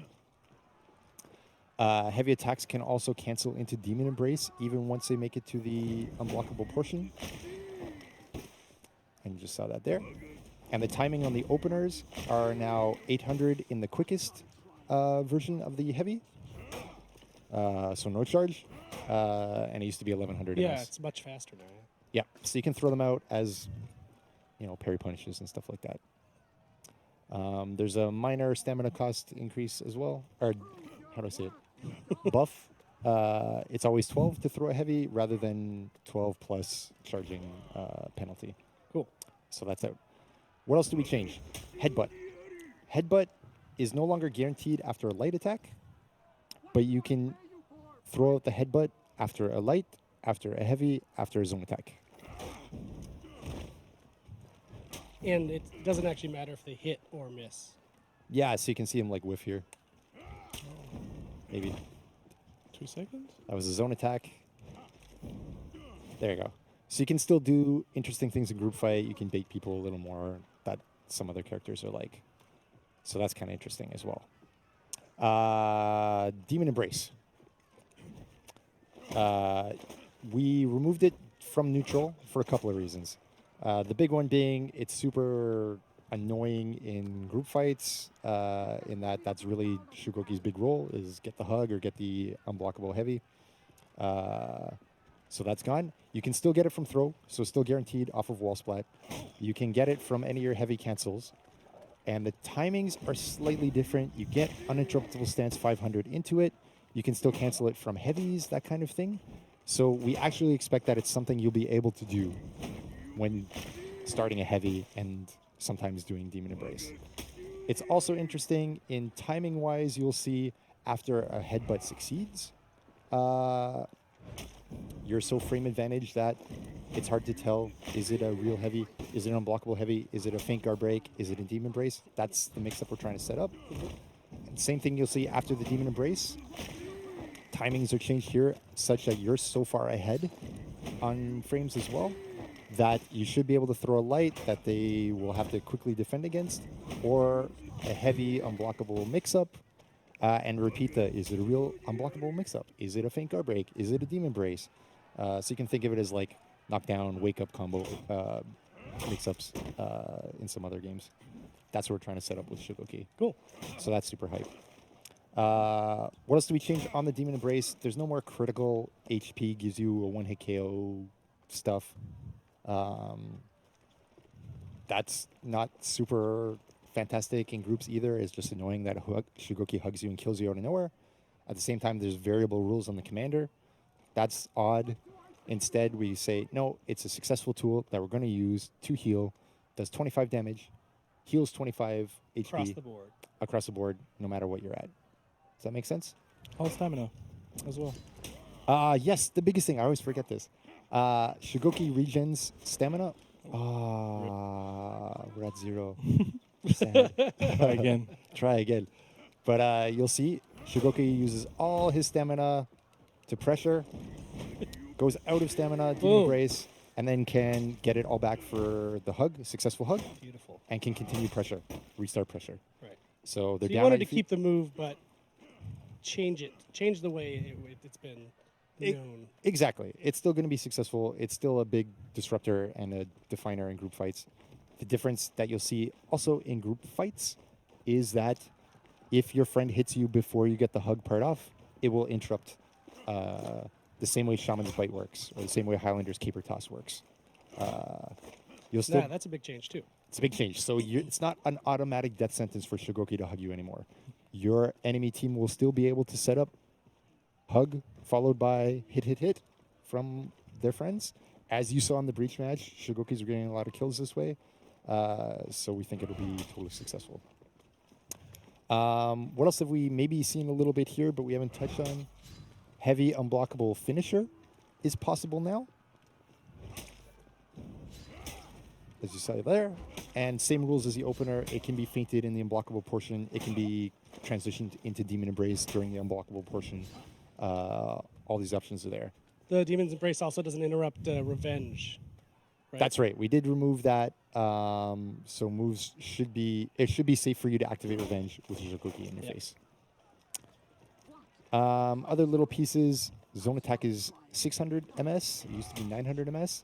It's also one hit all the time now. But as we said, it can flow into Headbutt.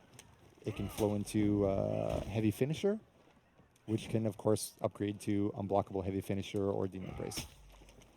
And now it's a single strike. Exactly. It's because before, really, you only really wanted to feint that second zone attack anyway. So why not give you the option of 3 stances, left, top, right, heavy, as you like. Right. Any other minor details on this character? Sprint. We changed it to top. So it's now a top stance attack. Yep. So when Shugoki runs into a fight, it's more of a thump. You can link that to headbutts and heavy finishers, right? Exactly. So if he locks, he can, do whatever he wants afterwards, which is super cool. So he can still enter a fight and be disruptive, but it's a little less annoying to side people. Demon Ball is much faster. It is 800 MS. It used to be 1200. Thank you, Eric. Master here. Very good at this game. Perfect. Feet hard to kill. That was the other big one we changed. Let's talk about feet. So it used to be damage resistance at variable levels across the board, blah, blah, blah. We've reduced it by 20%. at each level. So it used to go all the way up to 50, now it goes up to 30. This is because you're no longer paying that penalty for passive uninterruptible stance removed extra damage. Boom, boom, boom. So mathematically, it should roughly work out to about the same. And Shugokis are still hard to kill. Cool. Whew. And what I wanted to tell people is like the full patch notes, where you can read every single detail, even the ones that maybe Steph might have glossed over, should be up right now at forhonorgame.com/patch notes. If it's not, I'm sure it will be soon, but I'm pretty sure it's up now, so you can go read that there. Yep. So the dream is that Shugoki should be able to attack. Shugoki should be able to do interesting mix-ups, and Shugoki is not going to be a totally annoying force in the way the armor works anymore. Right. So welcome to the cast. So Steph, we haven't mentioned Lawbringer. People in the community got a little excited yesterday. We dropped our year 3 video because Big Roman mentioned the LB. And even though it was a year 3 video, they thought it meant a right now video. Yeah, so I mean, we're in year 3. This is season 1 of year 3. Shugoki got the day in the sun today. Lawbringer is absolutely on the table. We know both of the big guys need something. It's being worked on right now. It's being worked on right now as I speak. We've done play sessions with various prototypes, and this is a very top priority. Yep, it's just not ready yet. That's right. Just for context, that Shugoki, you started work on that many months ago. Yes. So these things take a long time, which is also why you're not hearing, we've talked about this before, why you're not hearing. So last year we focused a lot around the whole reworks idea, like every season and all these. Well, what we realized was it was really cool, but it also took a lot of production time to do those, right? So that's not the focus of the fight team this year, doing it that style. Sure, I mean, like the goal remains the same no matter what. It's we want these characters to be able to attack. We want these characters to feel good when they press attacks from neutral, feel good when they press attacks once they've started combat, to have some chance of sustaining that, and some chance to deal with incoming attacks. The whole fight loop that you would imagine. We're totally aware that certain people have much more difficulty with it. Lawbringer, for example, doesn't have a strong opener. At the same time, Shove on Block is another thing, just like Shugoki's armor, that disrupts fights in an annoying, stalling kind of way where really neither party is particularly happy with the outcome. So we're aware this is what we're working on. We want to improve this. Cool. And Roman wanted you to mention something about the charge of the Oni for Big Shug. Yeah, it's still on the character. People are asking. Yes, it's still on the character. Yeah, I see it. We didn't remove it. No, it's still on there. Thank you, Roman. Our new command manager, Roman Campos Ariola. Push people off at high fort. Okay, but we're not done. We're not done. We're not we still done. have a couple other characters that you've updated. Exactly. A couple benefits for a couple other people. We're going to do Peacekeeper real first. We saw in early seasons, Peacekeeper was very strong, dominant, and in season 6, we tried to give Peacekeeper a little more options with dagger cancel and so on to be able to attack a little more. But we also nerfed her damage quite a lot, trying to bring her to what we thought was a sweet spot, and it turns out to be a bit too low. So we're trying to bring her back up a little bit. So that's the intention of her improvement here today. Big stuff that we're looking at on Peacekeeper is To the patch notes. we lost the data, but basically let's hit the high stuff. We're trying to get her to get executes in group fights. That's one thing we want to do. So on guard break, we allow her to do heavy, and you'll see that like the side heavy is guaranteed, which is super cool. Never used to be, so that's some option to get executes. You saw there that he was also able to get zone attack out of guard break, which was never the case before. So Peacekeeper can get the execute, the quick kill, whatever you need in these group fight situations. So that's step 1. Step 2, top attack opener. We've increased the strike time to 900 ms and increased the damage. The intention being this is now your best light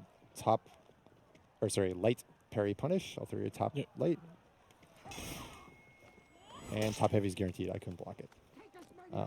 So that's the plan. So we've increased the damage on that. I think, to 23, I want to say, on the previous page. Yeah, it's still in the little There we thing go. down there. the Okay, board. perfect. Yeah, I saw the 23. thing. Sorry, thanks. So there's the thing. And then stamina costs, we've decreased. Deep Gouge is now 12, used to be 25.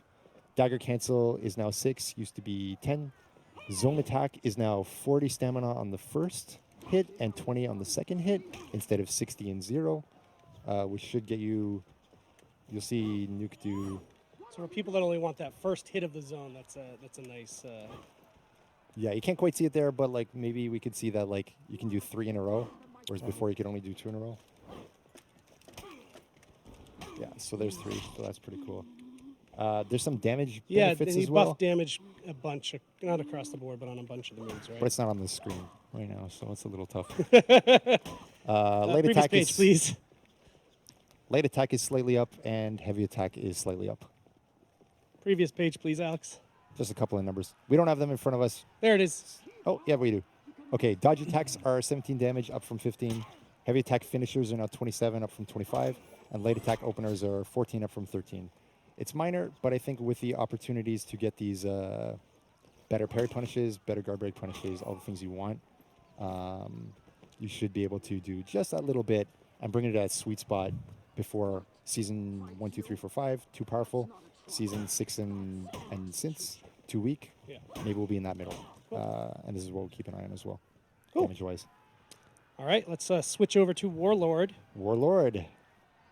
So Warlord, what's the big problem with Warlord? Warlord's been in a funny state where you see at ultra top tier play, the out of lock crashing charge is super good. So Warlord players in tournaments at top tier are playing this weird out of lock game in duels. That's not really what we want duels to look like. We want them to be focusing on lock combat most of the time. Whereas at the rest of our data stats, we're seeing Warlord is too low. So it's this funny like juxtaposition. So we're gonna nerf out of lock stuff. We're gonna buff lock stuff. So let's start with the nerfs. Out of lock crashing charge is now gonna hit at 500 ms. It used to hit at 300 ms. So the hope is in duels when you're only looking at one person, this becomes reactable. Lunge Strike is also getting a nerf and a buff. It is now a light reaction on hits. It's still a heavy button press. The transition to headbutt is a little later. Basically, this means that it does not guarantee the guard break or the headbutt anymore. Boom. And the damage. Sorry, my mic wasn't. Exactly. And the damage is buffed to compensate. So you're now doing 35 damage instead of 25 damage. So you're basically getting everything you wanted, and you can send that headbutt at the player or at an external target. So you have a little more ability to do damage.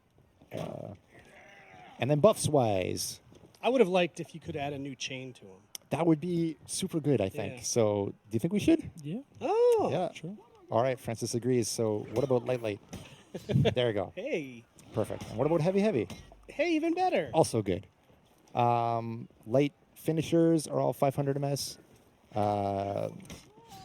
The light openers have superior block.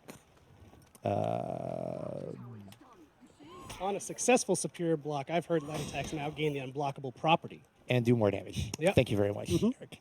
29 up from 17, and the side one is 25 up from 15. That's a So it's a healthy good buff. healthy damage buff. Exactly. So this is a viable alternative to parrying, depending on what kind of attack is incoming. So that's a good thing. Heavies, it's another case where it was very high. We nerfed it. It's a bit too low. So we're bringing it back to that middle spot. Top heavy opener is 30.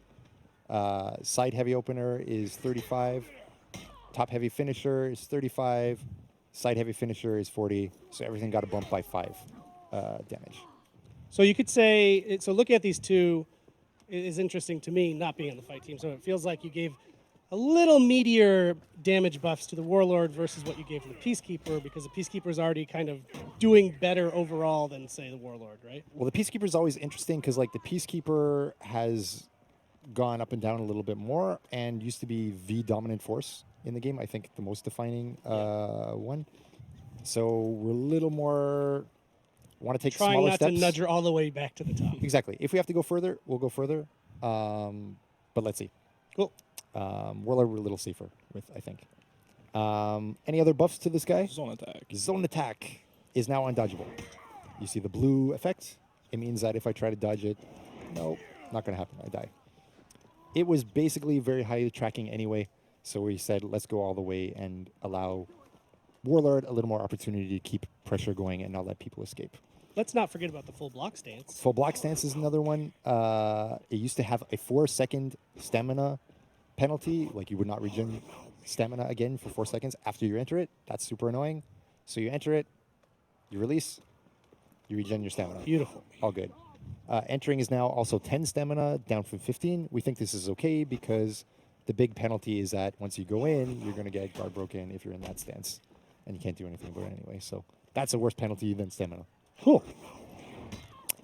And that's Warlord. Great. So we're really hoping lock combat starts to work and starts coming back to relevance with that. Very cool. Steph, I think we'll see you probably back on the couch in maybe a couple weeks on your team. So we do a thing every season. Once the season ends, we look back at our data from the previous season, and Steph's team usually puts together a blog post to share that data and discuss it a little bit, and then he usually comes on the show to discuss it. So look for that in the coming weeks. We obviously need the season to end before we can get that data. The season ends technically next week. So let's have you back on quite soon. You can answer some questions and all that good stuff. I would love to. Yeah. All right, Frank. Thank you. Hey, good job on that Nobushi. I saw some Nuke fans blowing up in the chat. Oh, really? Oh, yeah. Nuke for life. All right. So now let's, holy moly, where'd we go here? Thank you. Sorry, I'm drunk. Now that we have shown you all these cool things in the game, the map, the Dominion map, the rework stuff, yes, thank you. Blackfriar, maybe? I've got a man in my ear, people. Oh, yes, and the Blackfriar. We are now going to bring out our players again. Your favorite streamers will be back, and they're going to play 3. Not best of 3. They're playing 3 no matter what, because they're under contract. 3 matches of Dominion against Steph and the gang, and on the new Harbour map with the Shugoki, all the good stuff. So we are going to check out a cool strategic video examining the Harbour map as we transition back to that match. So thanks, guys. Thank We'll you. be back in a second.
The Harbour is a new Dominion map, coming out on January 31st with the release of the new season of For Honor, Vortiger.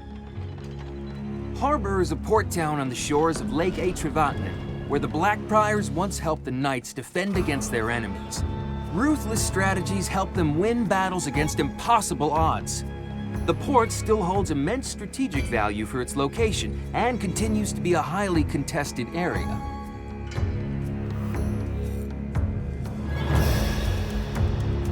Here we can see a complete overview of the harbor, with the objective points crossing the map diagonally. The defending team spawns in their barracks, with paths leading them to each capture area. On the other side, the attacking team spawns on a wreck ship used in their assault. Just like the defenders, they also have quick routes to all capture areas. Let's take a closer look at the 3 zones. Capture Area A is a lookout tower with ample fighting space. There's also a ledge where you can do a drop attack. On the main lane, Capture Point B is on the deck of a giant ship with an overpass above and zip lines leading to the other capture zones. Finally, Point C is in the main market area of the harbor. It is an open zone and has many entry points.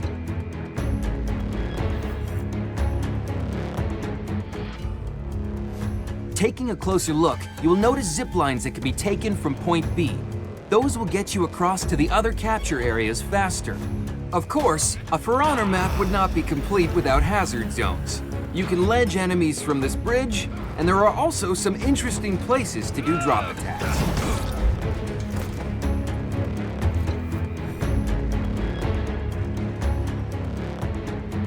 The harbor will also be available in different game modes. Here you can see the different spawn locations for Duel. It will also be available in Brawl.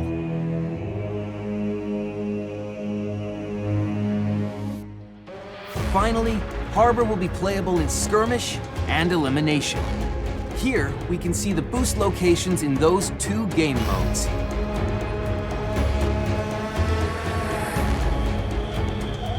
Thanks for watching.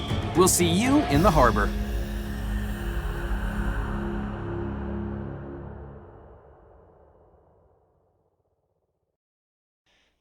Hello and welcome back to the casting table. We'll be having 3 exhibition matches on the new map that you just saw. Stefan has left me and left his glasses here. He has transformed into this new form, his alter ego, Guillaume. How are you doing today? I'm doing good. Hey everyone, glad to be here. I think if any OGs, if you remember Guillaume from the February stream, he brought to you the map, the game mode you guys loved, Tribute. So the lowdown is the dev team are 1 game down. They lost their breach match, and they'll be trying to get revenge in this game. I'm confident they can do it, you know. You confident? Yeah, I'm a bit impartial, but whatever, I don't care. Yeah, he might lose his job if he says otherwise. Okay. So recently I've been getting a lot of flack for my shirt. The dev team has been giving me a lot of stern words about my shirt, but I believe that the chat's on my side with this shirt choice. Like honestly, I think everyone that did this is just really mean. Like, why would you do that? I completely support the mustard shirt, Yeah. and I want the chat to support the mustard shirt. Thank you very much. I've been getting a lot of flack today. I've been crying right before I came on screen. Okay, so it was pretty pathetic. I saw that. I appreciate the support, and I just want everybody to be a positive gamer back home. And I want to remind you guys, I've been seeing some confusion on the chat. All you have to do is link your Uplay to your Twitch account to be eligible for the chance to win 100k steel. And just by watching, you earn yourself some scavenger crates. What better way to spend your afternoon? Sure. You don't even have to do anything, you just have to watch. That's even better. So we've got the teams lined up. We've once again been joined with the For Honor dev team and the Faction War fan club.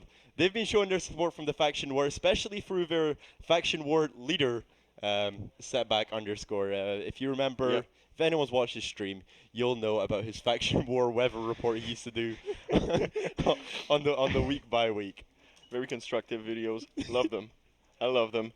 Honestly, I'm tempted to, root for them because I just love the name of their team so much. It's so good. Well, yeah, they had to go for a little short list of names, and then I believe that was the one that was approved. Yeah, the other ones were unacceptable, but equally nice.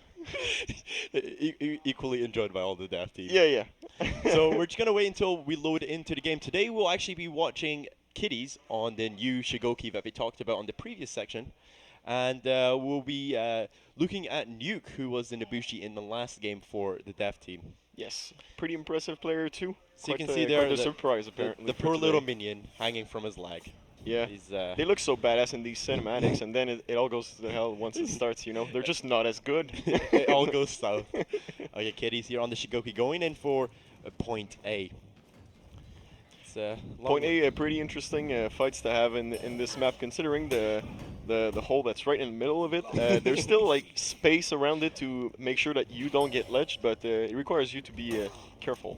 We've got Stefan on the Black Prior there again. Kitty out of stamina. This is a very dangerous spot to be in against the Black Prior. Tries to go for the heavy cancel into that shield bash, but is not successful. Gets the bulwark counter on Kitty.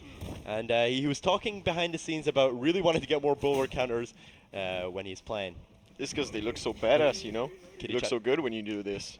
Kitty tried to go for a full charged heavy, unsuccessful. Light attack comes out from Stefan. Gets 2 in a row, and he is out of stamina. The hug comes out, and that's gonna be it. We can see that there's not much happening on the other points. Still fighting for control over both of those, but it seems the attackers are taking over now. And we've just got here Nuke on the Jangjung. He was on the Nobushi previously, but I was hearing some locker room talk about him being quite the gamer on this character. Oh yes, it's honestly scary, man. We got here the Shaolin just following up. Setback on the Shaolin. Gets a nice little combo on Setback. Setback tries to go for the guard break. Unsuccessful. Baxter on the Berserker. Trying to drop those heavies. Setback trying to go for the kick unsuccessful as well. Setback is down. And Jang Jun just pulling back to the C point, trying to regenerate some health. But Baxter says no. Oh, Baxter is going all in for this. He's just not going to leave them take that point. Let's cut into the dev team to see what they're saying against this Baxter. Yeah, we can't do much. Ah! Ah, no! Oh, yeah, we're trapped, but I'm not there. Just run. Oh, fuck. Yeah, go to our home. Okay. I was distracted. I'm gonna get Shugoki one more time, I guess. I'm so glad we got this. That's pretty much how I imagined it, you know?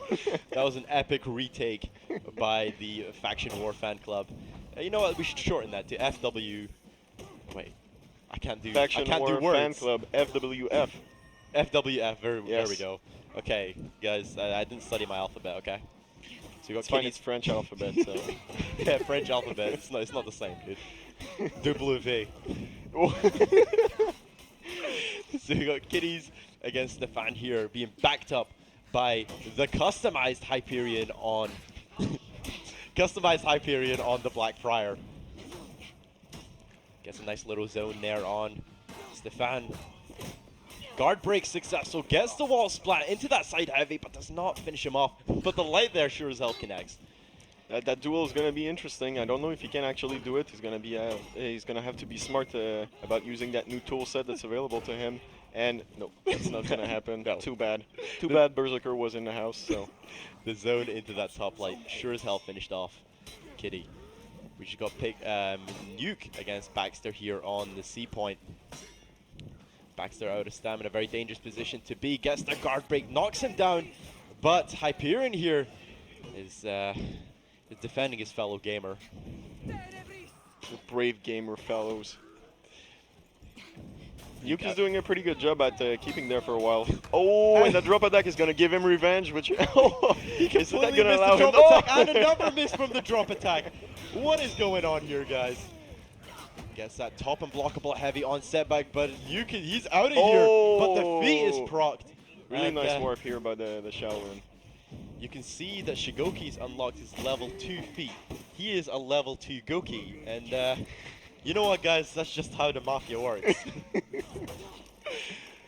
Goes for the top light, unsuccessful. He runs out of stamina, and Stefan just trying to keep the pressure on. Gets the shield bash, stamina drain on Kitty. Falls up with another shield bash, but you know, he regenerated stamina just before that one connected. They're having a hard time moving Kitty from that zone. He's using the Shugoki really well, I must say. He gets the side heavy there on Stefan. Does have revenge to use. The light connects. Tries to go for the guard break. Guard break doesn't land on Nuke. And the side heavy also doesn't land. Nice guard break into that wall splat. Oh, not even the wall splat. Goes for the recovery. The hug on the wake up. It's going to make him able to stay there even longer. So he's basically unmovable from this point. That's some big damage from Nuke on Hyperion. Tried to go for the hug from Kitty, but unsuccessful as Hyperion interrupts. Let's take a moment here to look at the score. It's almost equal for both teams right now, so it's anyone's guess to who could actually win this. If the dev actually succeed in moving Kitty from point A, it might bring some big change, and I hope they do, because yes, you know, they're representing me. kind of humiliating right now. That is a nice forward stance. Let's take a listen into the FWF. There's more people coming. Oh, hi. I'm going back to see. Oh, hi, Wamo. I'm gonna Oh, hi, Wamo. Nutty. Nutty.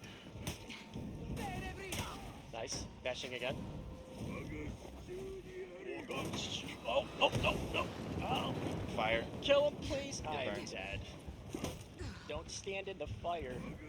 Oof, that looks weird. Oh, zone, man. that It's zone. been getting me so much. Oh, me for. You're my. Amazing. They were able to move it. That fire flask was just absolutely tasty. Top 3 fire flasks of 2019. Yes. Yeah. You won't believe number 3. It shocked me when I saw it. You know? You got the Janjun here just going up against Setback, gets the kill, and he's on Hyperion now, but gets destroyed with the shield bash combo. Oh, there we go. Kitty on point A. Here it is. Shugoki mirror match, and it's over. Great duel, guys. Now we can see Roman's controller flying across the studio. Yeah, I'm really surprised he's smiling. It's just, did not expect that reaction. He's being a positive gamer. Yeah, when that happens, you know, you just have to go with the flow. So we got Nuke against Kitty coming up on point A. Defenders taking a bit of a hit on their score here. It's gonna get more difficult to equalize this. Trying to go for the headbutt unsuccessful, leaving Kitty's out of stamina. The zone comes out, zone doesn't land, top heavy is parried, and Roman is just out of stamina. Kitty has nuke to proc, revenge to proc. Goes for the charge heavy, successful on Roman, as the screams of what the F come out from it. Imagine how heavy that Shugoki is. Right in the gears. Oh, hey girl. Just posted up in the back of the club. Yeah, like, yeah, hey, he's just what's chilling, up, girl? you know. He didn't die. He's the gatekeeper. Just resting. Oh, I love the execution so much. It's it creates for some awesome set pieces. It's too bad because I think we saw the devs like trying to switch up their strategy a bit and going for Kitty and that point, trying to see if they can get some kind of advantage by killing him and dealing his respawn, but to no avail, unfortunately. So we have the Dev team on breaking right now. It's going to be right to them. Well, they do have 500 deaths actually. I looked at the scoreboard and yes, they do have 500 deficit. It really depends how they decide to play us. There's still 3 of them left, so if they play it conservatively, might be possible. Shout out to Kitty for not ledging right there. That's a very honorable gentleman. Tries to go for the headbutt into the well, and it's unsuccessful. I think Nuke would have ledged him. Yeah, Nuke definitely would have ledged him there. Kitty 1v1 against they're basically the protagonists of our story in this game. Yes, Kitty so we have versus Picalex that just died and Stefan that was actually revived, so we're still at 3 against 4. That breaking is actually proving quite interesting. We might see some upset possibly if they bring out their A game on this. So since this is a situation that we have landed on with Setback and Kitties against Nuke, I really want to hear what the dev team have to say. The control's so annoying, man. It keeps vibrating. Like, can it like stop? So classic, just blaming it on the controller, man. Look, My luck to changing every time I say let's cut to the dev team, they get murdered. Okay, Yeah. so I need to just not cut to the dev team anymore if there's any chance of them doing anything. I knew you were doing that on purpose. You Yeah. don't want them to win, do you? So whilst Roman is getting ganked here, we're gonna move on to FWF's voice chat to hear them close out the victory. Yeah. Oh, yeah. Oh. Whew. Good game. Good game. Robin's good. That was a bit insulting, man. Just laughing at them, not even celebrating. Look, okay, what happened there with the dev team? They were all over the place. We played a test match before we started streaming, and the dev team destroyed the streamers. But what's going on here? Maybe it's the stress of being on camera. You know, they're not professional streamers. That's the excuse I'm going for. That's a good excuse. That holds up in court. I don't know if they want my excuse, but that's the one I'm giving them. So, yo, we tried to coordinate for us both to wear, you know, look, Vortiger color. You know, see this color? We didn't see do this that. color? Matching. Just trying to save the shirt. This color? No. That's neutral. That's no. You can do anything you want with this. Look, it's a striped black top, dude. Yeah. Come on. It's an old classic. Always works. See, the last stream as well, he had his beautiful gold jacket, which he could have, you know, complemented this decor at the back. But yeah, you don't want to burn out the gold jacket. It's gold. It's meant for rare occasions. That's what it means. He only wears them one per occasion. The jacket is only brought out for one occasion. So after that, guys, we're gonna move on to the second exhibition game. Yes. Where I think we're moving on to a different protagonist for this game. So, you know, everyone has their time on the camera. We've had Kitty, we've had Setback underscore. Yep. Next, we're moving on to, I think, Baxter, Hyperion and Pickaxe. There we go. I wasn't listening to someone. I was thinking about it. Yeah, he was trying to remember it. Yeah. So we're gonna go to Hyperion and Pickaxe. Hyperion.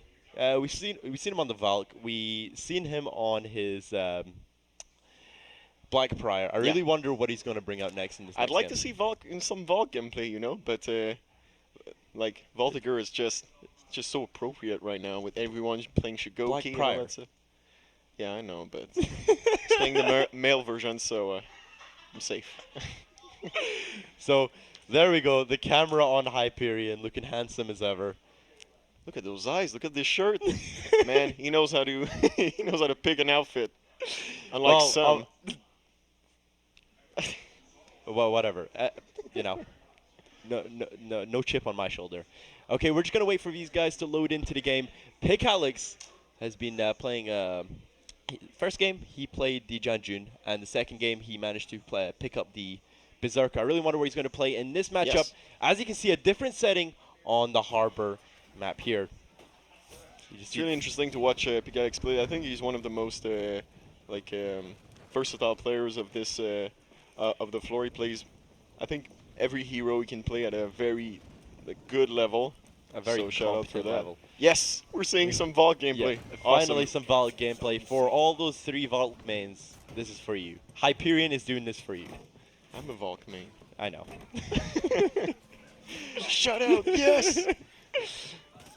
You can see here they're trying to. This is typical Valk behavior, trying to go for the jump attack. You know, this is just what you expect. He only hits a minion. That's what he deserves. If it works, it works. Tries to go for the guard break unsuccessful on Nuke. Back again on that Nabushi, and Stefan back again on that Black Pride. Just look at that armor set. That is a beautiful armor set. He's going for the skull mask and that shield. The shield is just that little teal color. Something else. Just really sexy. A big exhale. Big exhale. Once I see that. Stefan very low health. Gets shield bash into that light combo. And Nuke just trying to pull back. And he makes it out alive. Being chased by 2 members of FWF. I really like that. I really like FWF. Yeah? Yeah. Sounds like a wrestling league or something. But I feel like we really need to add the C, FWFC. We just kind of ignored that it's a club. Oh, that's true? It's not, yeah, it's a club. It's a club. It's my mistake, Yeah. you know. You trusted me and I failed you. I trusted you with the alphabet and you failed me. Yeah. So you can see here, B just being captured by our #1 Valk, Hyperion. Now this is some questionable customization of the Warden. That's a Power Ranger. Havoc is curling in his boots after he sees this Green Warden. Tries to go for the headbutt unsuccessful on Pick Alex.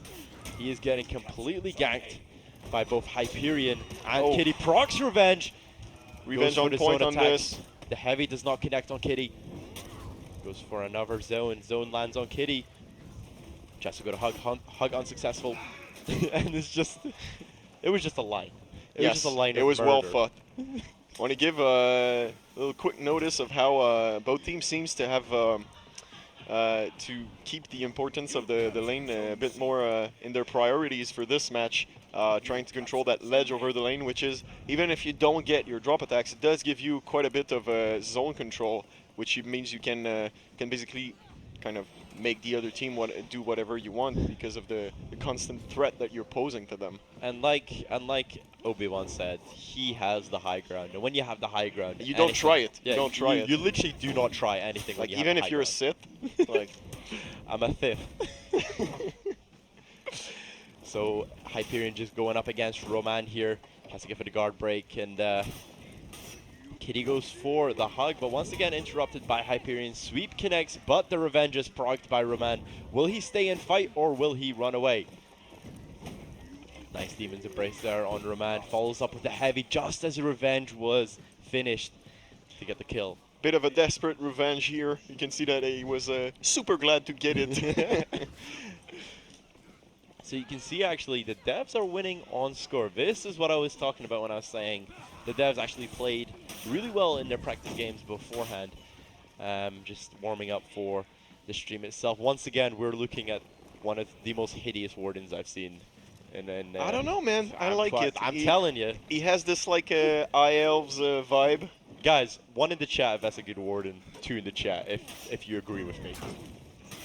So we can see Valk here going up against Roman at the B point. B point, a heavily contested point in this map. The hug lands there from Roman, giving him that vital HP back. He's interrupted by Kitty, but does land the headbutt into the back crack. But Gets interrupted by Kitty. Counter back cracked. Counter crack. The CC. That's what it stands for. Yeah. A counter crack. Oh. The counter crack. The C. Oh god, there's a Warden. He will literally make you die just from looking at his fashion. That's just how it is. So what is worse, the fashion of this Warden or the mustard shirt? And for the record, I like both. Look, I've lost some friends, but for that, I'm gonna cry for a bit and let's listen to into the For Honor devs. Gotta do like Pick Alex right there and stand. How the hell am I not in revenge yet? They abandoned A and they're coming to you. Fuck. Right now. I can't He's reviving. He's reviving. He's reviving. Shit. Désolé. Great switch there. So if you look at Luke in the background, he is offering up moral support in the camera. Luke, just smile for the camera, please. There we go. He's got his really little wants party them to win. popper, his For Honors, whatever they're called, inflatable batons. I don't know what you would call that. Annoying sticks? Is that a good word? I don't know if he's offering moral support or just being a nuisance to the devs at the back there. Both are sometimes really close to each other, you know? So once again, Pick Alex finding himself in a 1vx situation. Again, I can't get over that. He has like a little, whatever it is, party noiser, and it's quite a disturbing sound. It reminds me of my 5th birthday when none of my friends showed up. Oh. Yeah, I'm sorry I didn't show up. That's fine. That's fine. I'm over it, dude. You can see here, Pick Alex managed to take out one of the opponents. And Nuke is coming in with the Nobushi to help him. They might just take take that point back. Bash into that top heavy.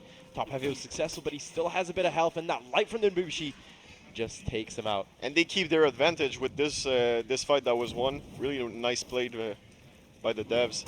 Shout out to devs. As you can see on the score, it is really, really even here between the devs and the streamers. Yeah, at this point, I'm just wondering if we're just heading for a double breaking with like an absolute like team fight at the end, or if we're gonna see some kind of upset that makes it guaranteed for one team or the other. We've got a gank situation here. If we can cut to the FWFC fan club, and see what they're saying. I'll take it. All right. I'm. All right, wait till revenge board's off.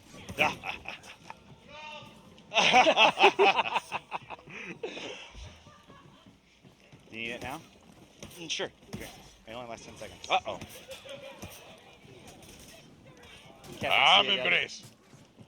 Okay, I'm going back C. I'm gonna go for it again. Ah! Oh, sorry about that. Oh, hit stun. I should have guard broke there. It's so good. Alright, I'm just gonna leave you alone. Oh. No, I tried sweeping. I think you just said. Kitys, get out of here, though. Nice. What do you mean, get out of My here? point. He's bleeding out. He's bleeding out. Don't touch him. Don't touch him. What do you mean? I was here first. That's like saying that you were on a point before I was. It doesn't make any sense. We gotta take Sweep doesn't work. Hey, sweep is good. Okay. Some argument between the positive gamer and Kitys there about who was on the point first. It seemed pretty aggressive. It was getting pretty heated there. You know, a lot of bad blood between them now. I hear that's usually how it goes for you know, esport. That's how you decide first there. Yeah, I was first here, dude. What the hell are you talking about? We have Pick Alex going up against Hyperion here, the protagonists of this game. Another nice charge there from the Warlord. Gonna use this window to escape, thanks to his Baxter friend giving him a bit of a breather here. Tried to go for the full charged bash, but unsuccessful as he gets wall splatted into that heavy combo there by Baxter. Headbutt into light connects. Nice parry there from Baxter into that side heavy. Goes for a headbutt into the light. And the feet is popped, and it's level 3 Warden. He's been leveling up fast. He's been doing. He really knows how the Mafia works at this point. Oh yes, we can see how good he is. I wonder who's actually gonna take this. I thought Baxter had it in the back, but it's interesting to see Alex pulling out all the tricks, and that's gonna be it for tricks, except that last one right there. That's a body kickflip right there. Have you ever kickflipped your own dead body? He did. Yo, it's something I'm training towards. You know, I really want to go out with a bang when I die. Yeah. I think a kickflip is the right choice for this. So Hyperion just clearing up B to earn that breaking amount of points. And that leaves the Dev team in a very, very worrying position here. 2 of them are down. And they don't even have the zones to maybe, you know, get this breaking off and have their own kind of breaking right there. I think it's going to be difficult with only 2 players left. Alex is still full HP. He's trying, but he's 38 off from helping his team come back. He's trying to go for the revives. Nice use of the map right there, going around just to get to that point. Setback is not going to let him do that. The #1 positive gamer getting that top parry on Pick Alex. Oh, I think Alex tilted right there because... Tries to go for the heavy, unsuccessful. Gets the shield bashed into the light combo. Nice parry there into that top heavy from Setback. Baxter comes crashing in with his shield. Knock it back in the front. Let's hear what the FWFC have to say about this last stand. Can we 1v1 everybody here? Or no? Oof. Wow, so much ganking. Yeah. What's all this ganking?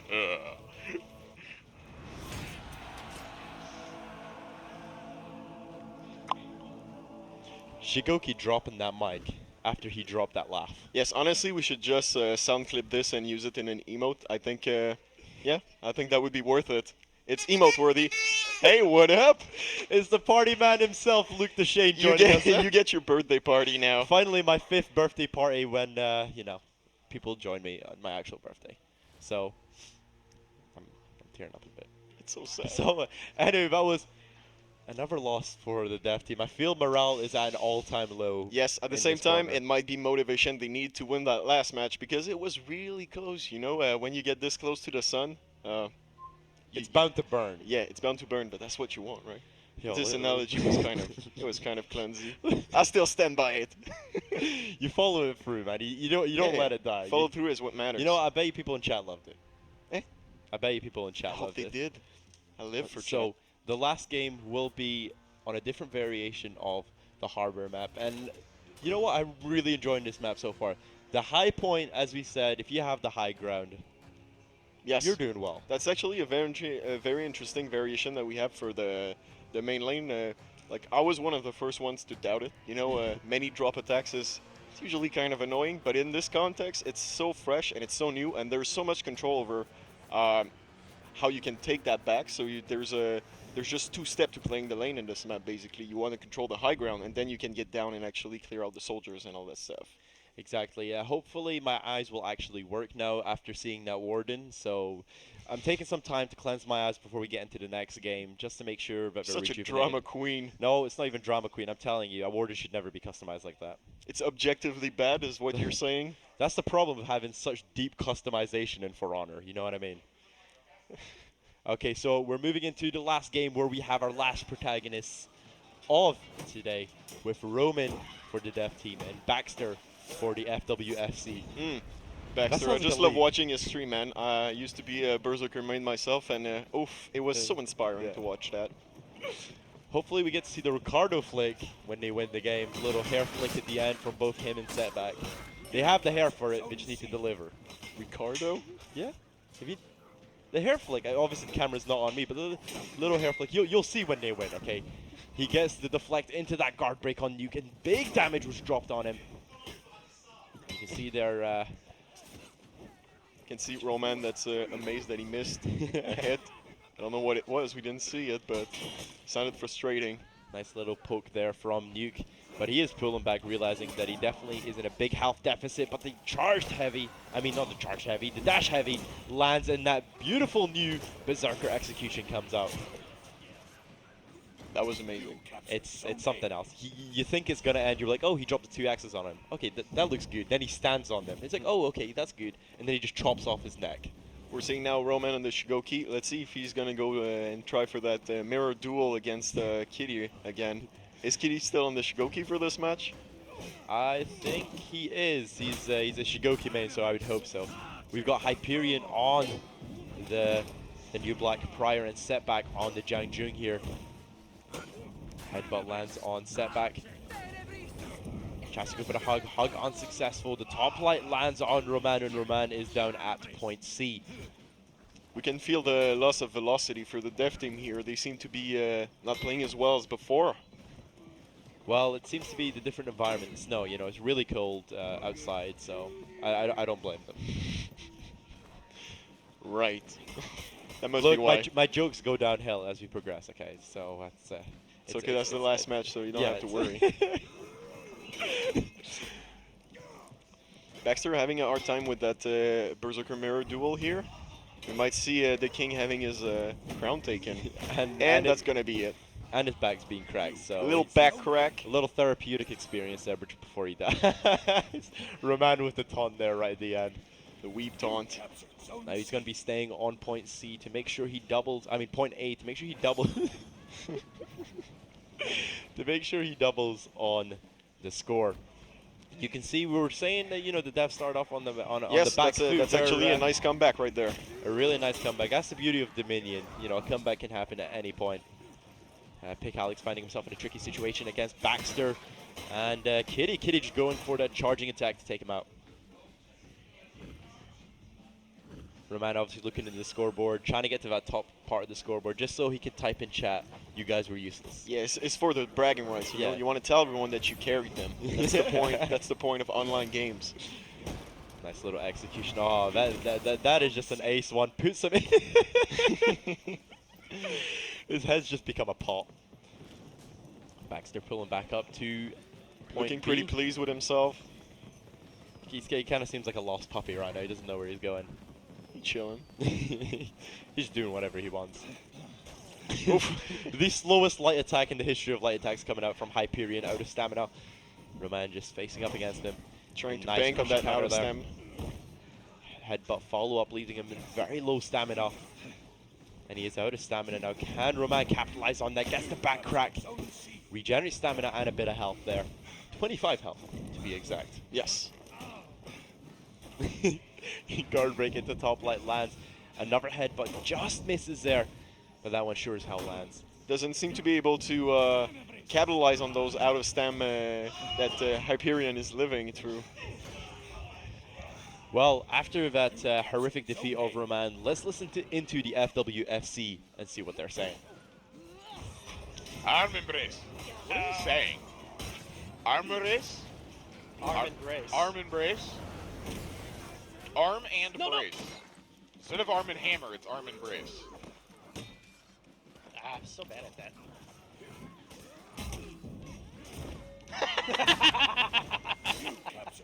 After all that, that was a good effort. Yeah. Who needs a shield? I will. Baxter. Shield's on sale today.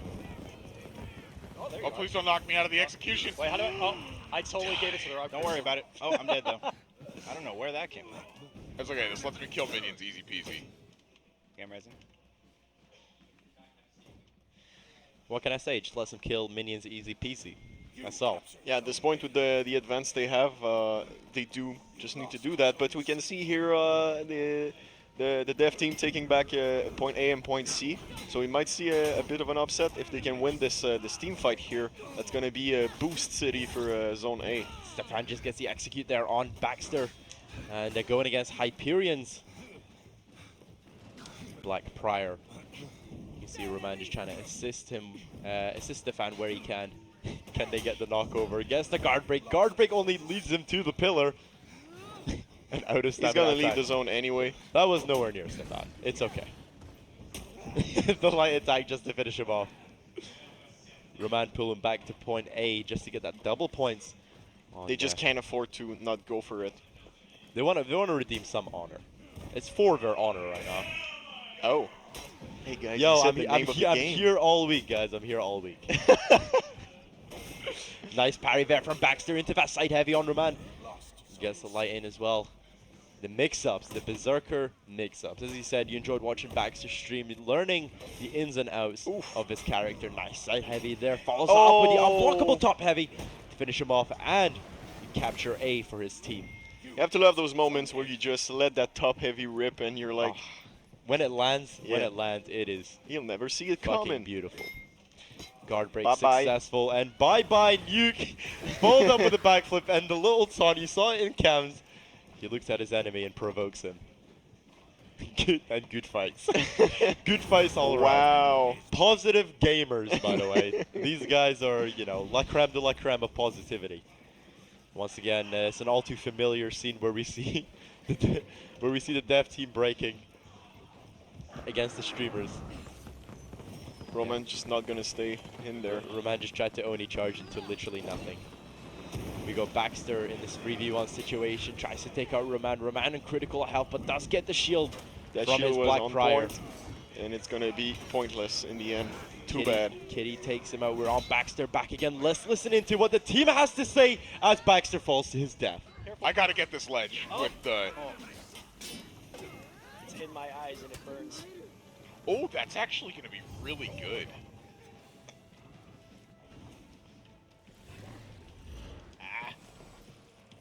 Stop. I'm just trying to give yeah. my friend a shield. Enjoy your Nice parry. swim.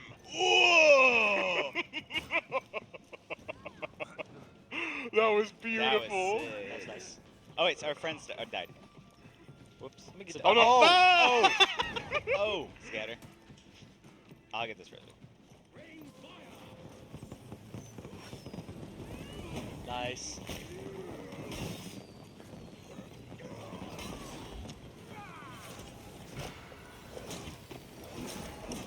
Get out of the way of my execute. What's that? What's that? What'd you say? Show it off. Why am I on the ground? That's for not being nice to your teammates. Yeah. We're just trying to celebrate in our own unique way.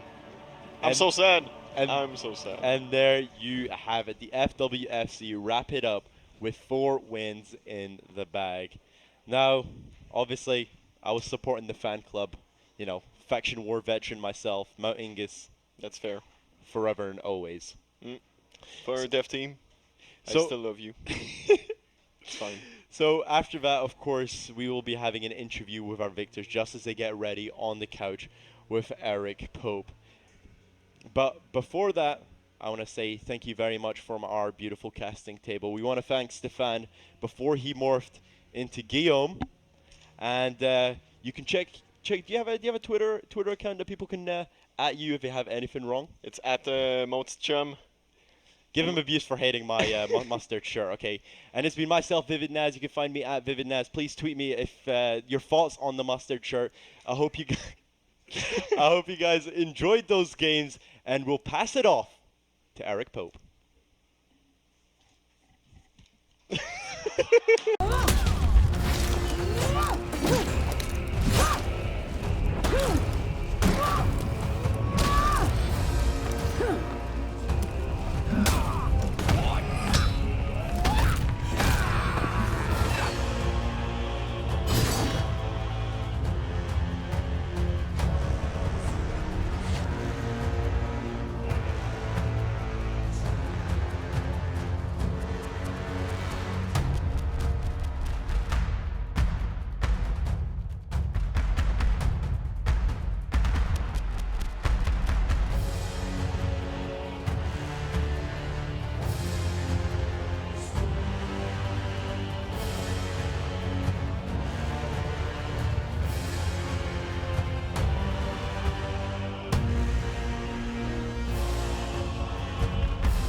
Woo! Just Wow. another day at the factory here Man. at Ubisoft Montreal. Can I believe Vivid forgot me not only once but twice? It's true. The mustard man strikes again. Strikes again. Colonel Mustard.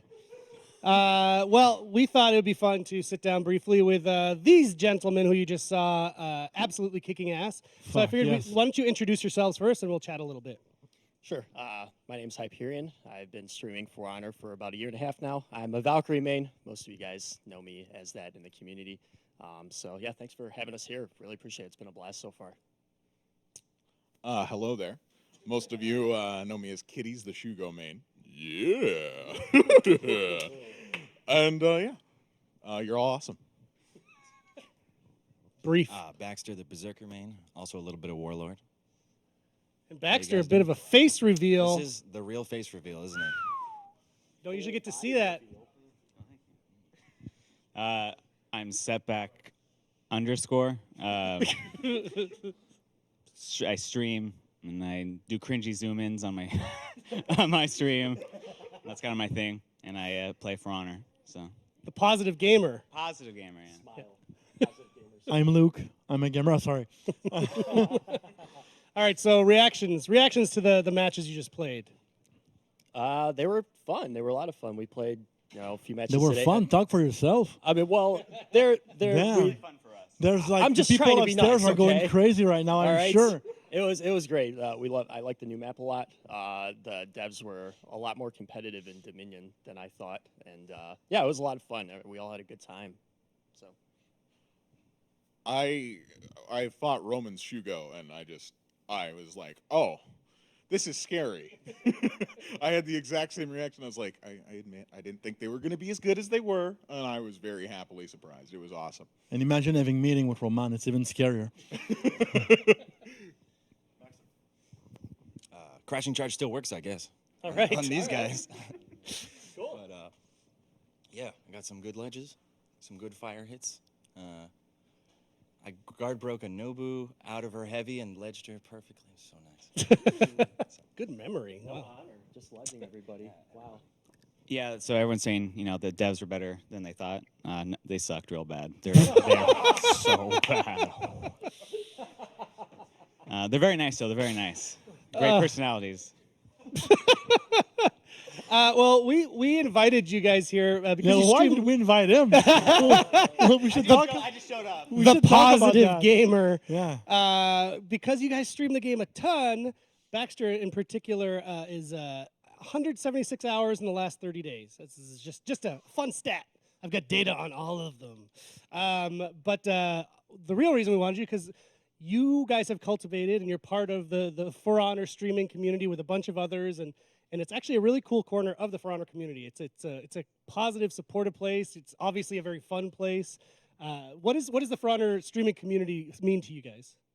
I mean, I wouldn't be here right now without the For Honor community. I didn't have a Twitch account before any of this. Like, I got started on Twitch, and For Honor was my game that I wanted to play, and it's just been an amazing experience so far. So, I just want to thank the community for watching, and we have a really, really great group of streamers that stream For Honor. There's a lot of camaraderie between the streamers. A lot of friendships being made outside of just going live. So yeah, it's been an amazing experience. So yeah, I'm so humbled to be here. This is really the first community that I've gotten to dive into and really get with, and so it has a special place for me that way, as I've never had a situation where I get to talk to other people that are in the community and really involved, and get to come to Montreal for Ubisoft. And, it's awesome. And for the trifecta of our nice weather. Exactly. From the Siberian cold 2 days ago to the snowstorm, ice, rain, and today it's raining. And it's going to freeze up tonight. A lot of fun. Fun. Keeps it interesting. Yeah. It really is wonderful. Yeah, it's a second family. It really is. Everyone's so close in the community. They all support each other. And yeah, it's a special place. Even Setbacks community? That's a special place too. It's even more special. They're like the third cousins. Yeah. The third cousins we don't talk. I have a very imaginative community that I make fun of them all the time. They make fun of me, but I love them. It's great. Like, it's just so much fun to stream, and a lot of those people come because of For Honor, and I really do appreciate that. And like the Twitch For Honor community is very unique in a lot of ways, and it's really nice. It's a big reason why it makes it easy to stream, is because they're so fun. They basically carry my stream half the time. They make the funny stuff for me. I go, ha, that's great, thanks. This is my content, by the way. Yeah, exactly. So I really appreciate it. Do they have a name for themselves? Why? They call themselves a Setback Community. The Setback Community rolls off the tongue. It rolls off something down a hill. Okay, so one thing that's cool is today, like there are thousands of people watching, and they got a chance. Like, many of them probably knew you, many of them probably don't know you yet. So people watching, I think we had their handles on Twitch on the bottom of the screen. Here it is. It's back. So you can go check them out. Go check their channel.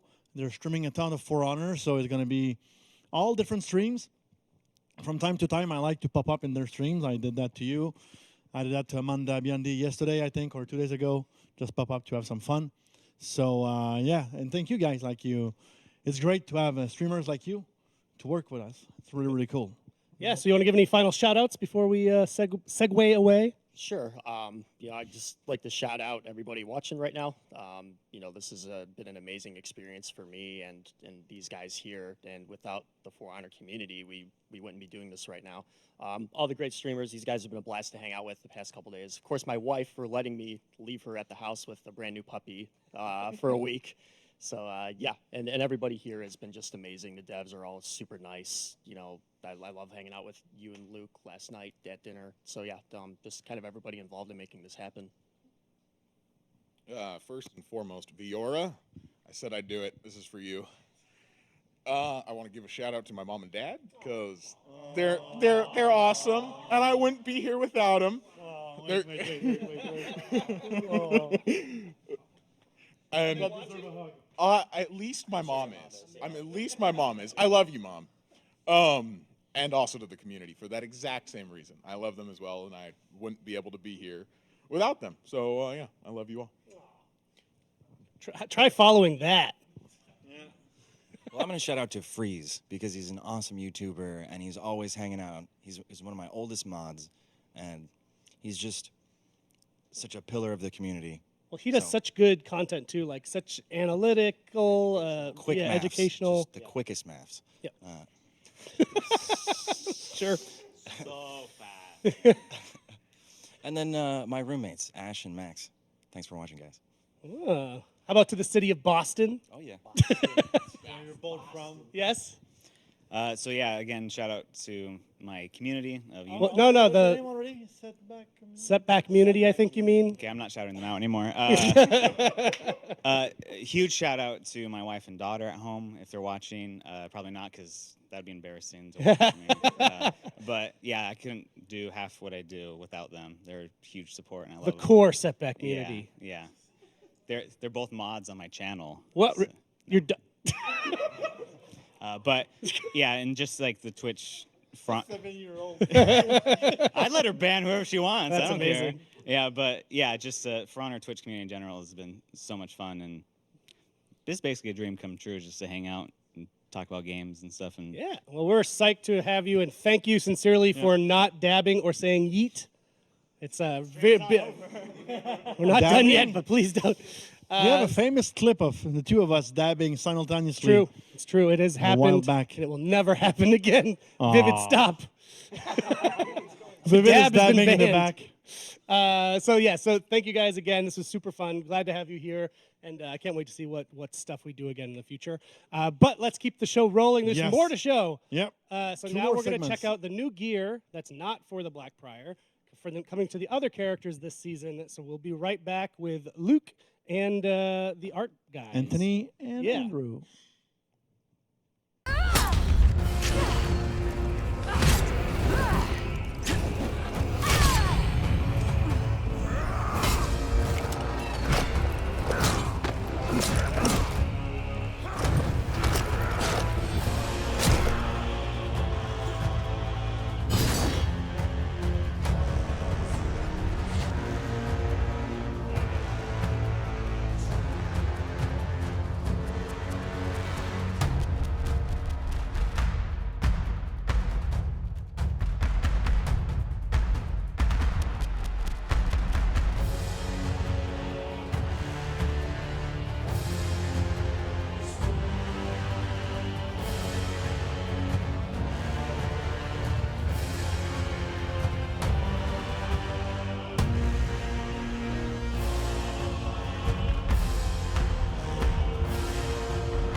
And we are back. Our streamers left the building, so we can come back to serious business now. So I'm back with Andrew and Anthony. So this time I'm going to talk about weapons and the gear of the other character for the first season of Year 3, because we have some pretty exciting stuff to show. So give us again a little tour before we had a tour of the map. So now I think we're going to start with the woolen, right? Right. Exactly. So the ones that get new gear this time is the woolen. So all 4 of the woolen are gonna get the new armor.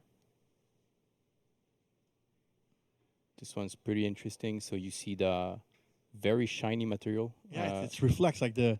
Exactly. It's very chrome looking, and it's a scale mail that we applied on the whole character.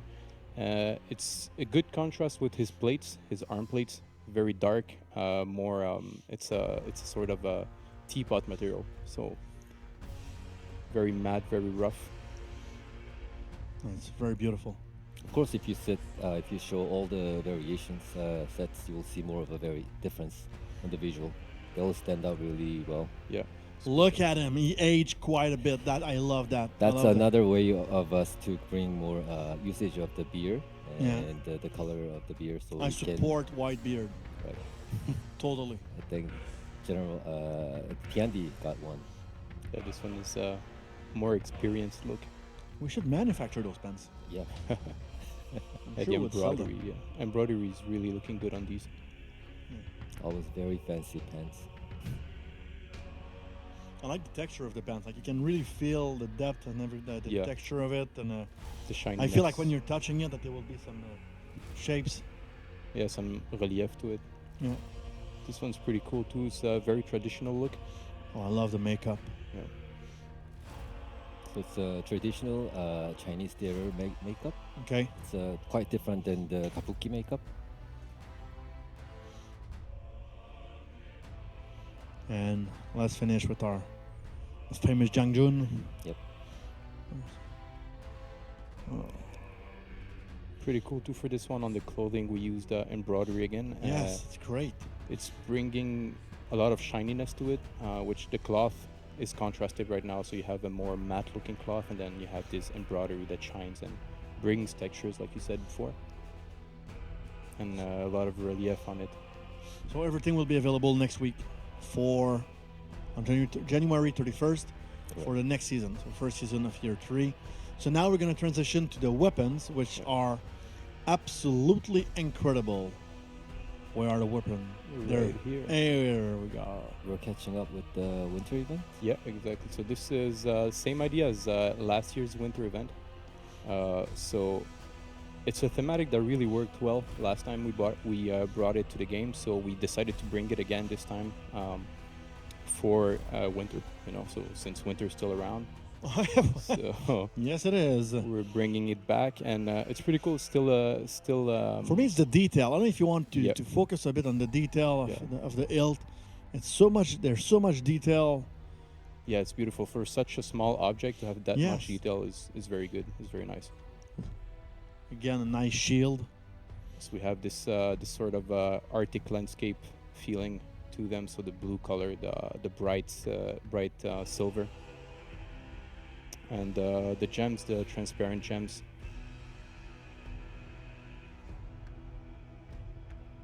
For me, what I find really, really impressive is, like, seriously, I mentioned it before, but it's the level of details. It's such a small item that you won't necessarily see it. Yeah. Like when you play, but when you take the time to look at it, it is so beautiful. Look at all the details here. That's the fun part. For the artist. Exactly. Yeah, I can Once imagine. we get into the very detail, not many people have a chance to enjoy it, but then for us, we'll try to put as nice and balanced detail as much as possible. It's always cool for the artists to work on this. And as a player, also, when you go to the barracks and you look at this weapon, you can really see it up close. So this is when all these details come to life. This one's very cool. Yeah. And as always, shields. Shields very are nice incredible. place to put a lot of details on. And I like the fact that they're all, like as you mentioned, it's the winter team, so they're all in the same color palette. Exactly, they are all unified, and they're all really well balanced with the old collection that we made for the winter event.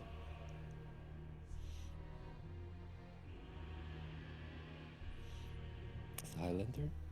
This was the Highlander. Yeah, this was the Highlanders, and this. Yeah, we saw one of the execution of the Islander earlier. Shaman, yeah. We're sitting here watching it. It was incredible. Oh, this is for the Kensei. Kensei, yeah. I'm sure Damien will love that one.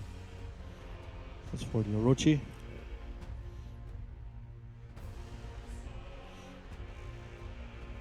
Nobushi, yeah. For me, it's so beautiful for a deadly object. Yeah. Shugoki. This one's very cool. Yeah. Wish we have some kind of a library to kind of just showcase whatever you have collected. No, wait. Look, zoom. For me, when I saw it yesterday, when we're preparing today, the faces. It's so great. Like you see the two different faces. I don't know who did that one, but it's very interesting. It's very, very, very interesting. Yeah, I just want to say thanks to everyone working on this. They're doing a great job. Oh, this is for the Chandy, I guess? Yeah, this is Tiandi. So this is new this year. So we have the whole woolen faction that have that now zoom have. Zoom on the. The cloth here. Yeah, on the cloth. You see you can see the fabric. You can see all the detail in the embroidery. fabric, which is quite impressive as well. Very cool. People did an amazing job.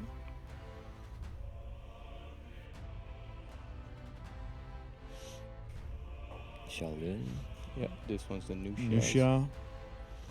Very nice symmetry on this weapon. It's pretty cool. Yeah, it's. And this and one, the Jangjun. Jangjun. Love how the dragon's wrapping around the handle. Very nice weapons. Wow, it's very, very impressive, guys. Very nice work. congrats to everybody working on that. It's super impressive. Thank you guys for bringing us all this amazing content, all the cool gear, the armor, the weapons. It's super amazing. So next week, January 31st, you'll be able to get your hands on those. So again, thank you. Thanks. We're going to be right back. Mr. Pope will join me for this last segment of the show about rigging. But before, since the beginning of the show, we've showed you the executions a little bit, but now we're going all in, the full content of the week with all of the execution. See you in just a minute.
We are now at a segment I'm very excited about. We do these big shows Rightfully for so. every season, and we've, for the last number of them, we've tried to end them with a kind of a cool look behind the scenes at game development on For Honor. We've done animation, we've done sound design stuff, and today we're doing character rigging, or rigging in general, which maybe some percentage of you have no idea what that is. I didn't know until we set up this segment what it was. Apologies for your life's work. Don't you worry, nobody ever knows about it. Nobody notices it if it's done well. Oh, okay. Yeah, It's no, one of those it's things. one of those things. Yeah. If it's done well, nobody notices it. But if it's done badly, then well. Yeah, everybody sees it as, wow, the animation looks great, but that's not exactly always the case. Well, everyone's going to learn right now. I'm actually really excited. Matthew La Tulip is here with us. I don't know your exact title because I remember you told me I got it wrong once. A technical director There it for is. characters, sometimes animation, depending on the day or who you ask. Yeah, that was what I did. I was like, oh, one of our animators did this. And you're like, no, I'm not an animator. Yeah, I'm not anymore. You actually know the work of Matthew. Yeah. He's done many things, but the most iconic, his greatest hits. Yeah, you may know Matthew from his greatest hits. Is what we're going to roll right now.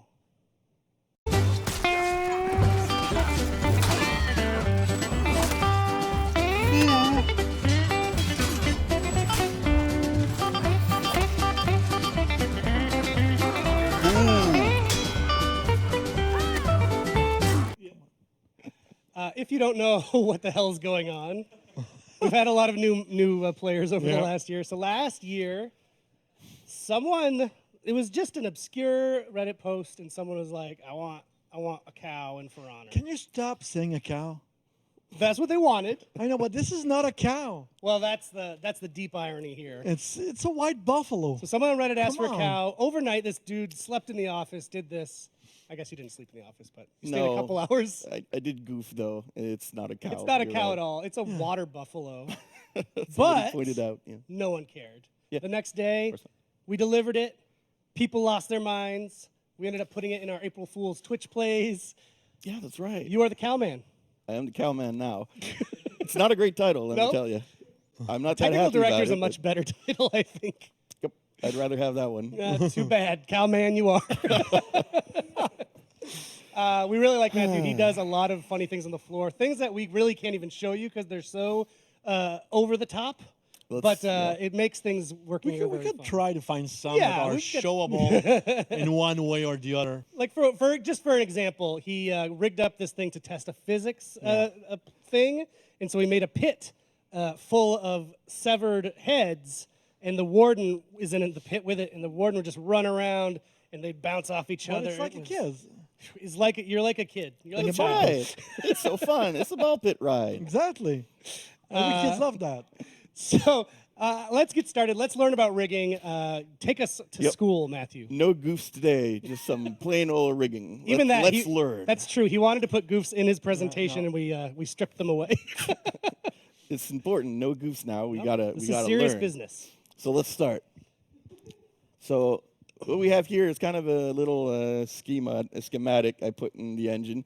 It's to explain where rigging exists in the game. So rigging is in between the sculpting on the modeling side and the animation team. What we do is we take the sculpture made out of, like many of you probably know, and they're made out of polygons, and we jam a skeleton in there. Made out of bones, and then we tell each one of the polygons which bone to follow. And then we animate that. Some of the bones are animated by the animators. Some of the bones are animated by themselves. We just put rule sets in the bones to move them around by themselves. So it's kind of like automatic animation. And you have a saying, maybe it's not yours. Oh, but yeah, characters are only made out of mesh and bones. That's all they are. That's all characters It's are. nothing Which but I mesh feel and like if we brought Andrew back out here, he would just weep into his hands. He spends hours looking at tiny details on his beautiful character. Yeah, those are details. You know? That's not what I'm here Those are for. the detail. That's what they say. Come on. Let's get to the meat of things. Cool. So there are two parts to rigging. There's the actual skeleton building part, and there's the skinning.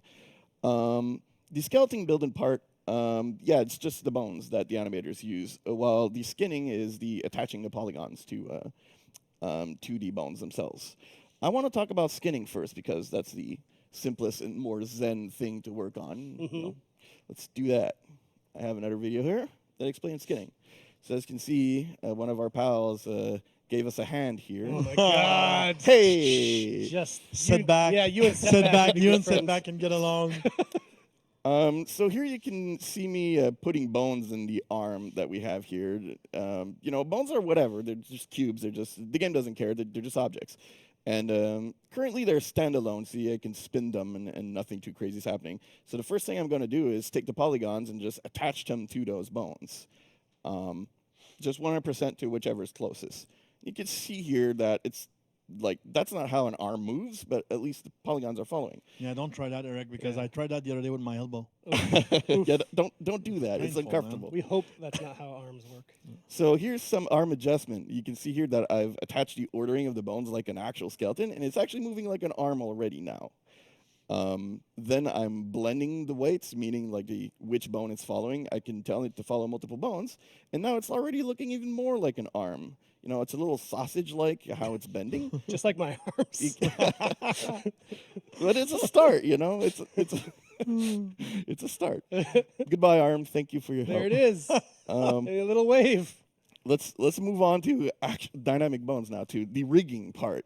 So I spoke about the terminology, though. Like the terminology you have to use for your profession. Yeah, well, it can get pretty morbid. Yes. Yeah, exactly. You know, like the skeletons and bones and stuff. It's when very in the metro spooky. or the bus. Yeah. Oh, what'd you do at work today? Yeah, exactly. You know, you go on a subway and whatever, you're talking on your phone and you talk, what you did today? And, you know, I'm working on skinning a dog, and you know, people are just listening to the context. You know, and what? You know, sometimes when we have discussions on the floor, and we're talking about executions and beheading, and I'm like, damn, if someone is only recording the audio, it's dark, and they're listening to that outside. I remember having a very long conversation about, like at our first E3, about when we did the first beheading, and how the sword was slowing down in the neck. And coming back home at night, we're like, man, we had a 20-minute discussion on how the sword should react when he's going through the neck. Yeah, like don't slow down because it's too gory, and speed it up, and Oh, it was awesome. Yeah. For sure. It's all in good fun, though. You know. Then you turn around and look at your kid. You want something to eat, baby?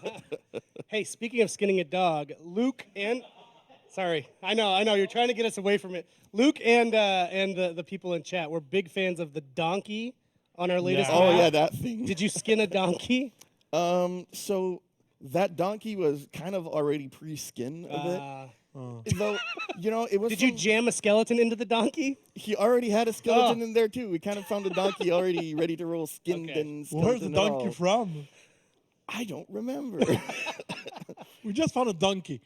You know, so let's well, it's like you found the cow was from some old DS game that Ubisoft yes, made. it looked horrible until we did a little, you know, I messed around a little bit with it to make it look a little better. Because, yeah, it was like a DS cow. Amazing. He had 200 polygons on him. Water buffalo. Amazing. Water buffalo.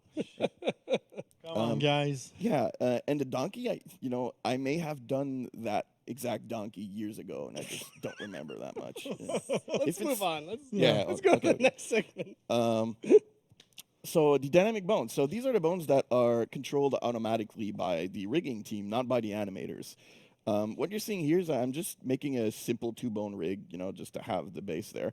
And I'm going to add a plane and a sphere. Because bones don't matter what they are. You can use a plane as a bone. You can use a sphere as a bone. It doesn't matter. And here I'm using a sphere because I'm going to be putting constraint on that plane, which is a rule set of how to act depending on what type of constraint you've given it. Now, I've put one here. I've put a hinge constraint on it that's telling to move the plane out of the way if the other bone, meaning the sphere, gets inside of it. I could even give him a max distance here. See, by setting up here, I can tell that don't do it if he's far enough. So it looks like physics, but it's not physics. It's much cheaper than that. And what I mean by cheap. What do you mean by cheap? Yeah, exactly. I think it's important to clarify what we mean by cheap. It means that it's lighter on the console. It's lighter on the processor. Okay. That way you can have more of them rolling in game and still have your frame rate. Because the more you put of these, the more your frame rate drops, and that's terrible.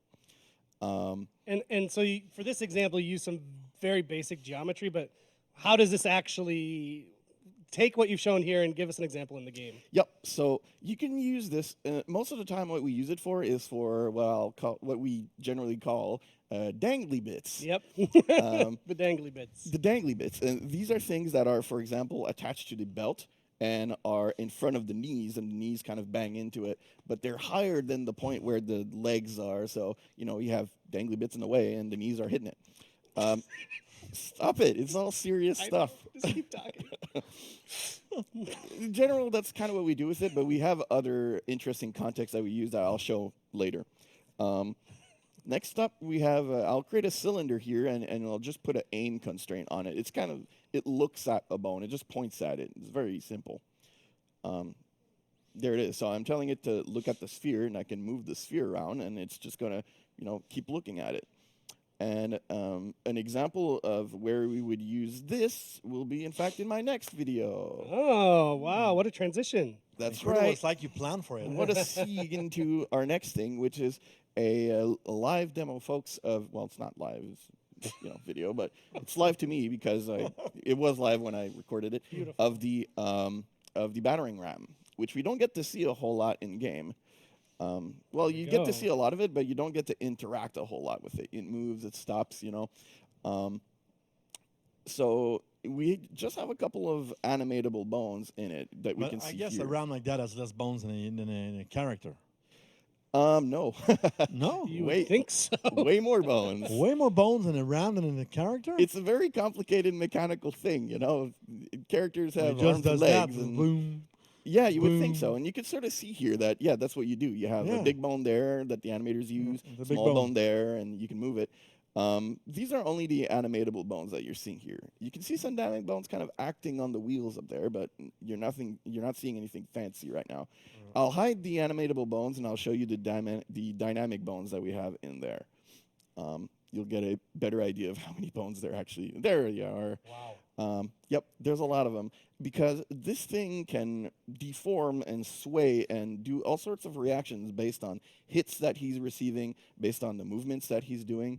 In fact, I'll show that off right now by grabbing the root and kind of jiggling it around a bit, and you'll see what it's doing.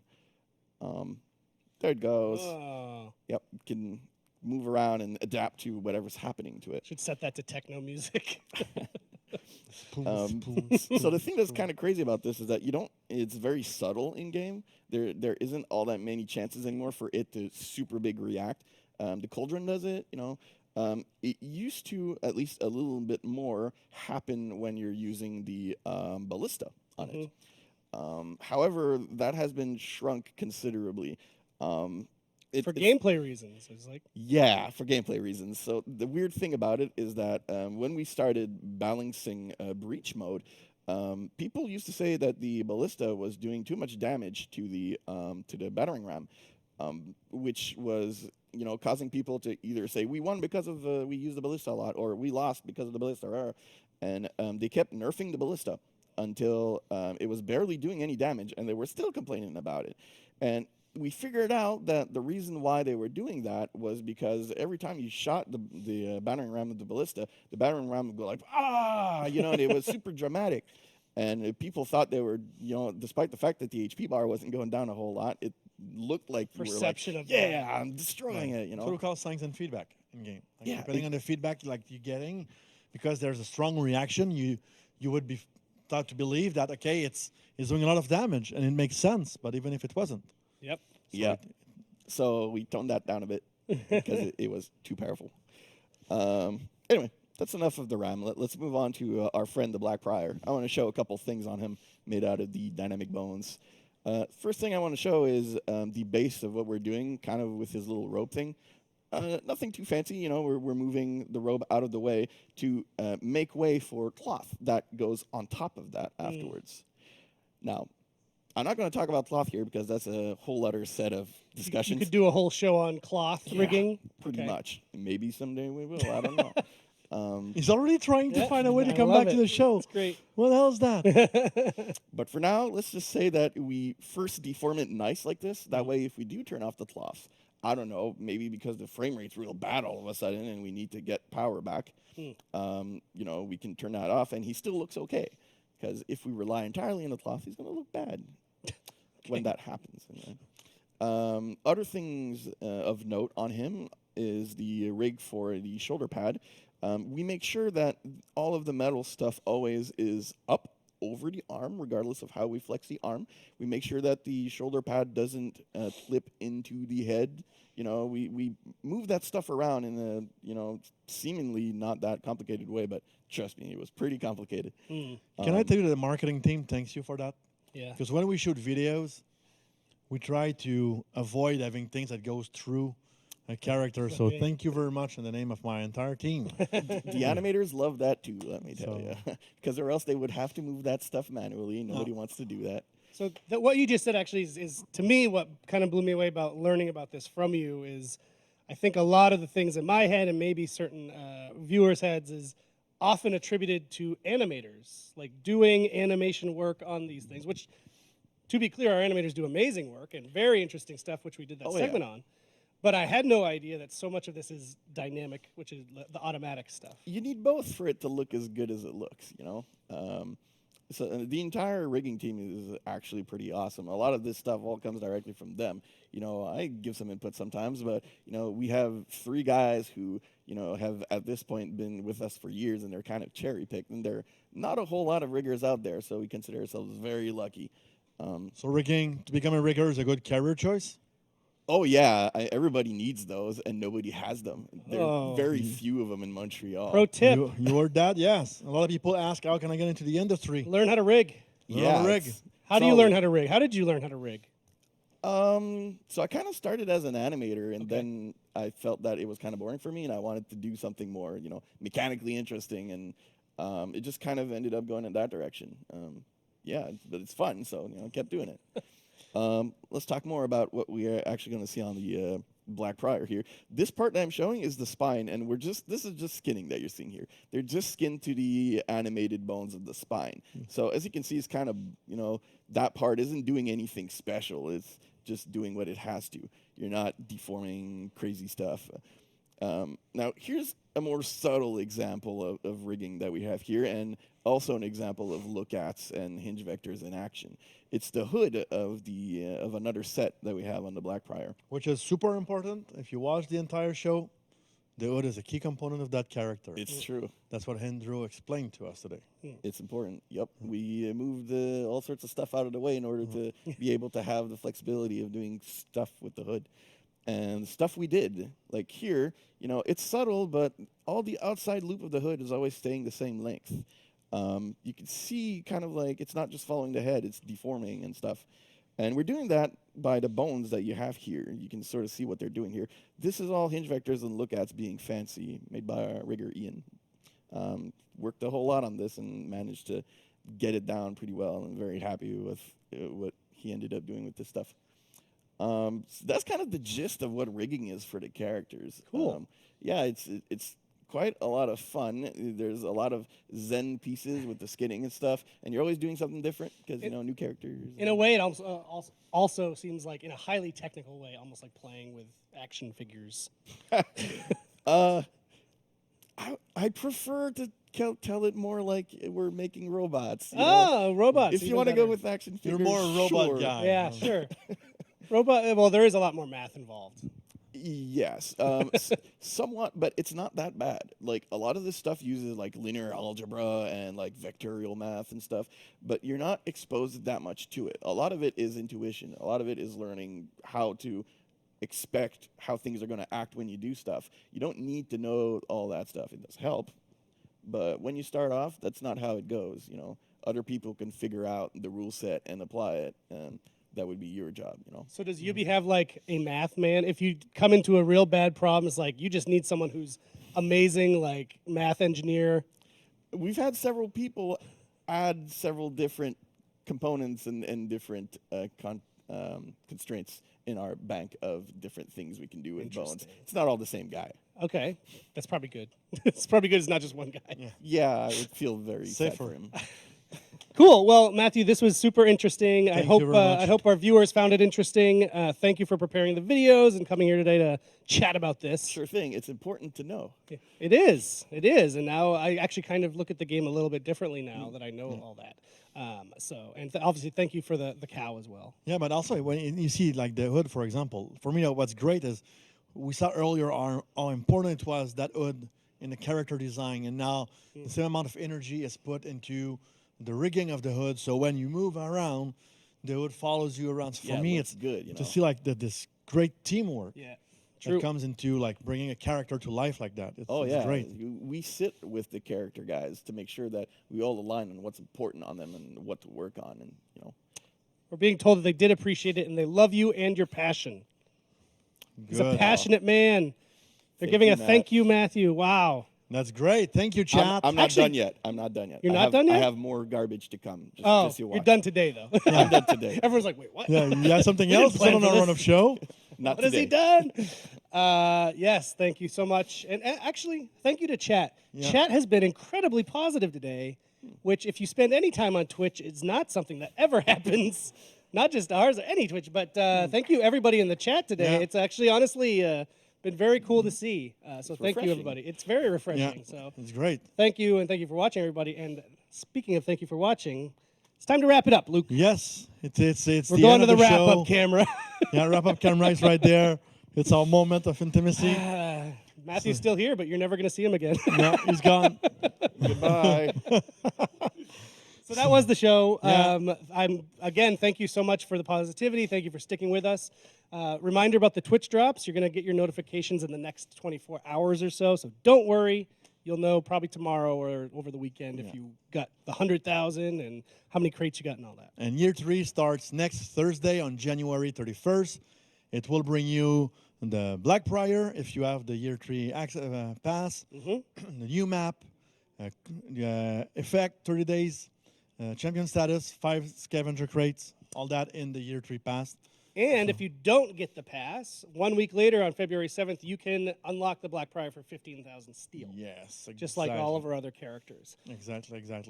Cool. And yes, we will be back next week right Yes, we here will. on the Warriors Den for launch day of Year 3, Season 1.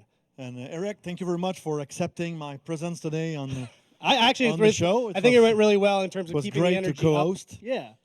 Had a lot of fun. Yeah, it was a ton of fun. So, again, thank you to everybody who was involved in the dev team. Thank you for the amazing crew we've got that's making this work. There's actually a lot of them behind the cameras. You wouldn't believe it, but there's a lot of folks that make this come off without a hitch. Thank you to our 4 streamers who flew to Montreal. Yep. To Captain Mustard himself, Vivid Naz, who came from the UK, from Scotland. From the land of mustard. Yeah. So, yeah, we will see you next week, and I hope everyone's excited about the Blackbriar and Season 1 of Year 3. Thanks, everybody. See you next week. Bye-bye.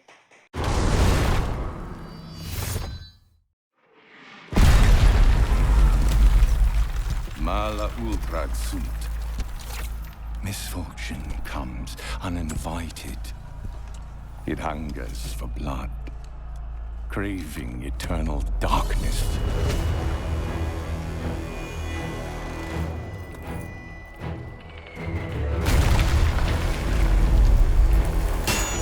The time to repent is over! I will take up arms again. Step out of the shadows and teach them true darkness!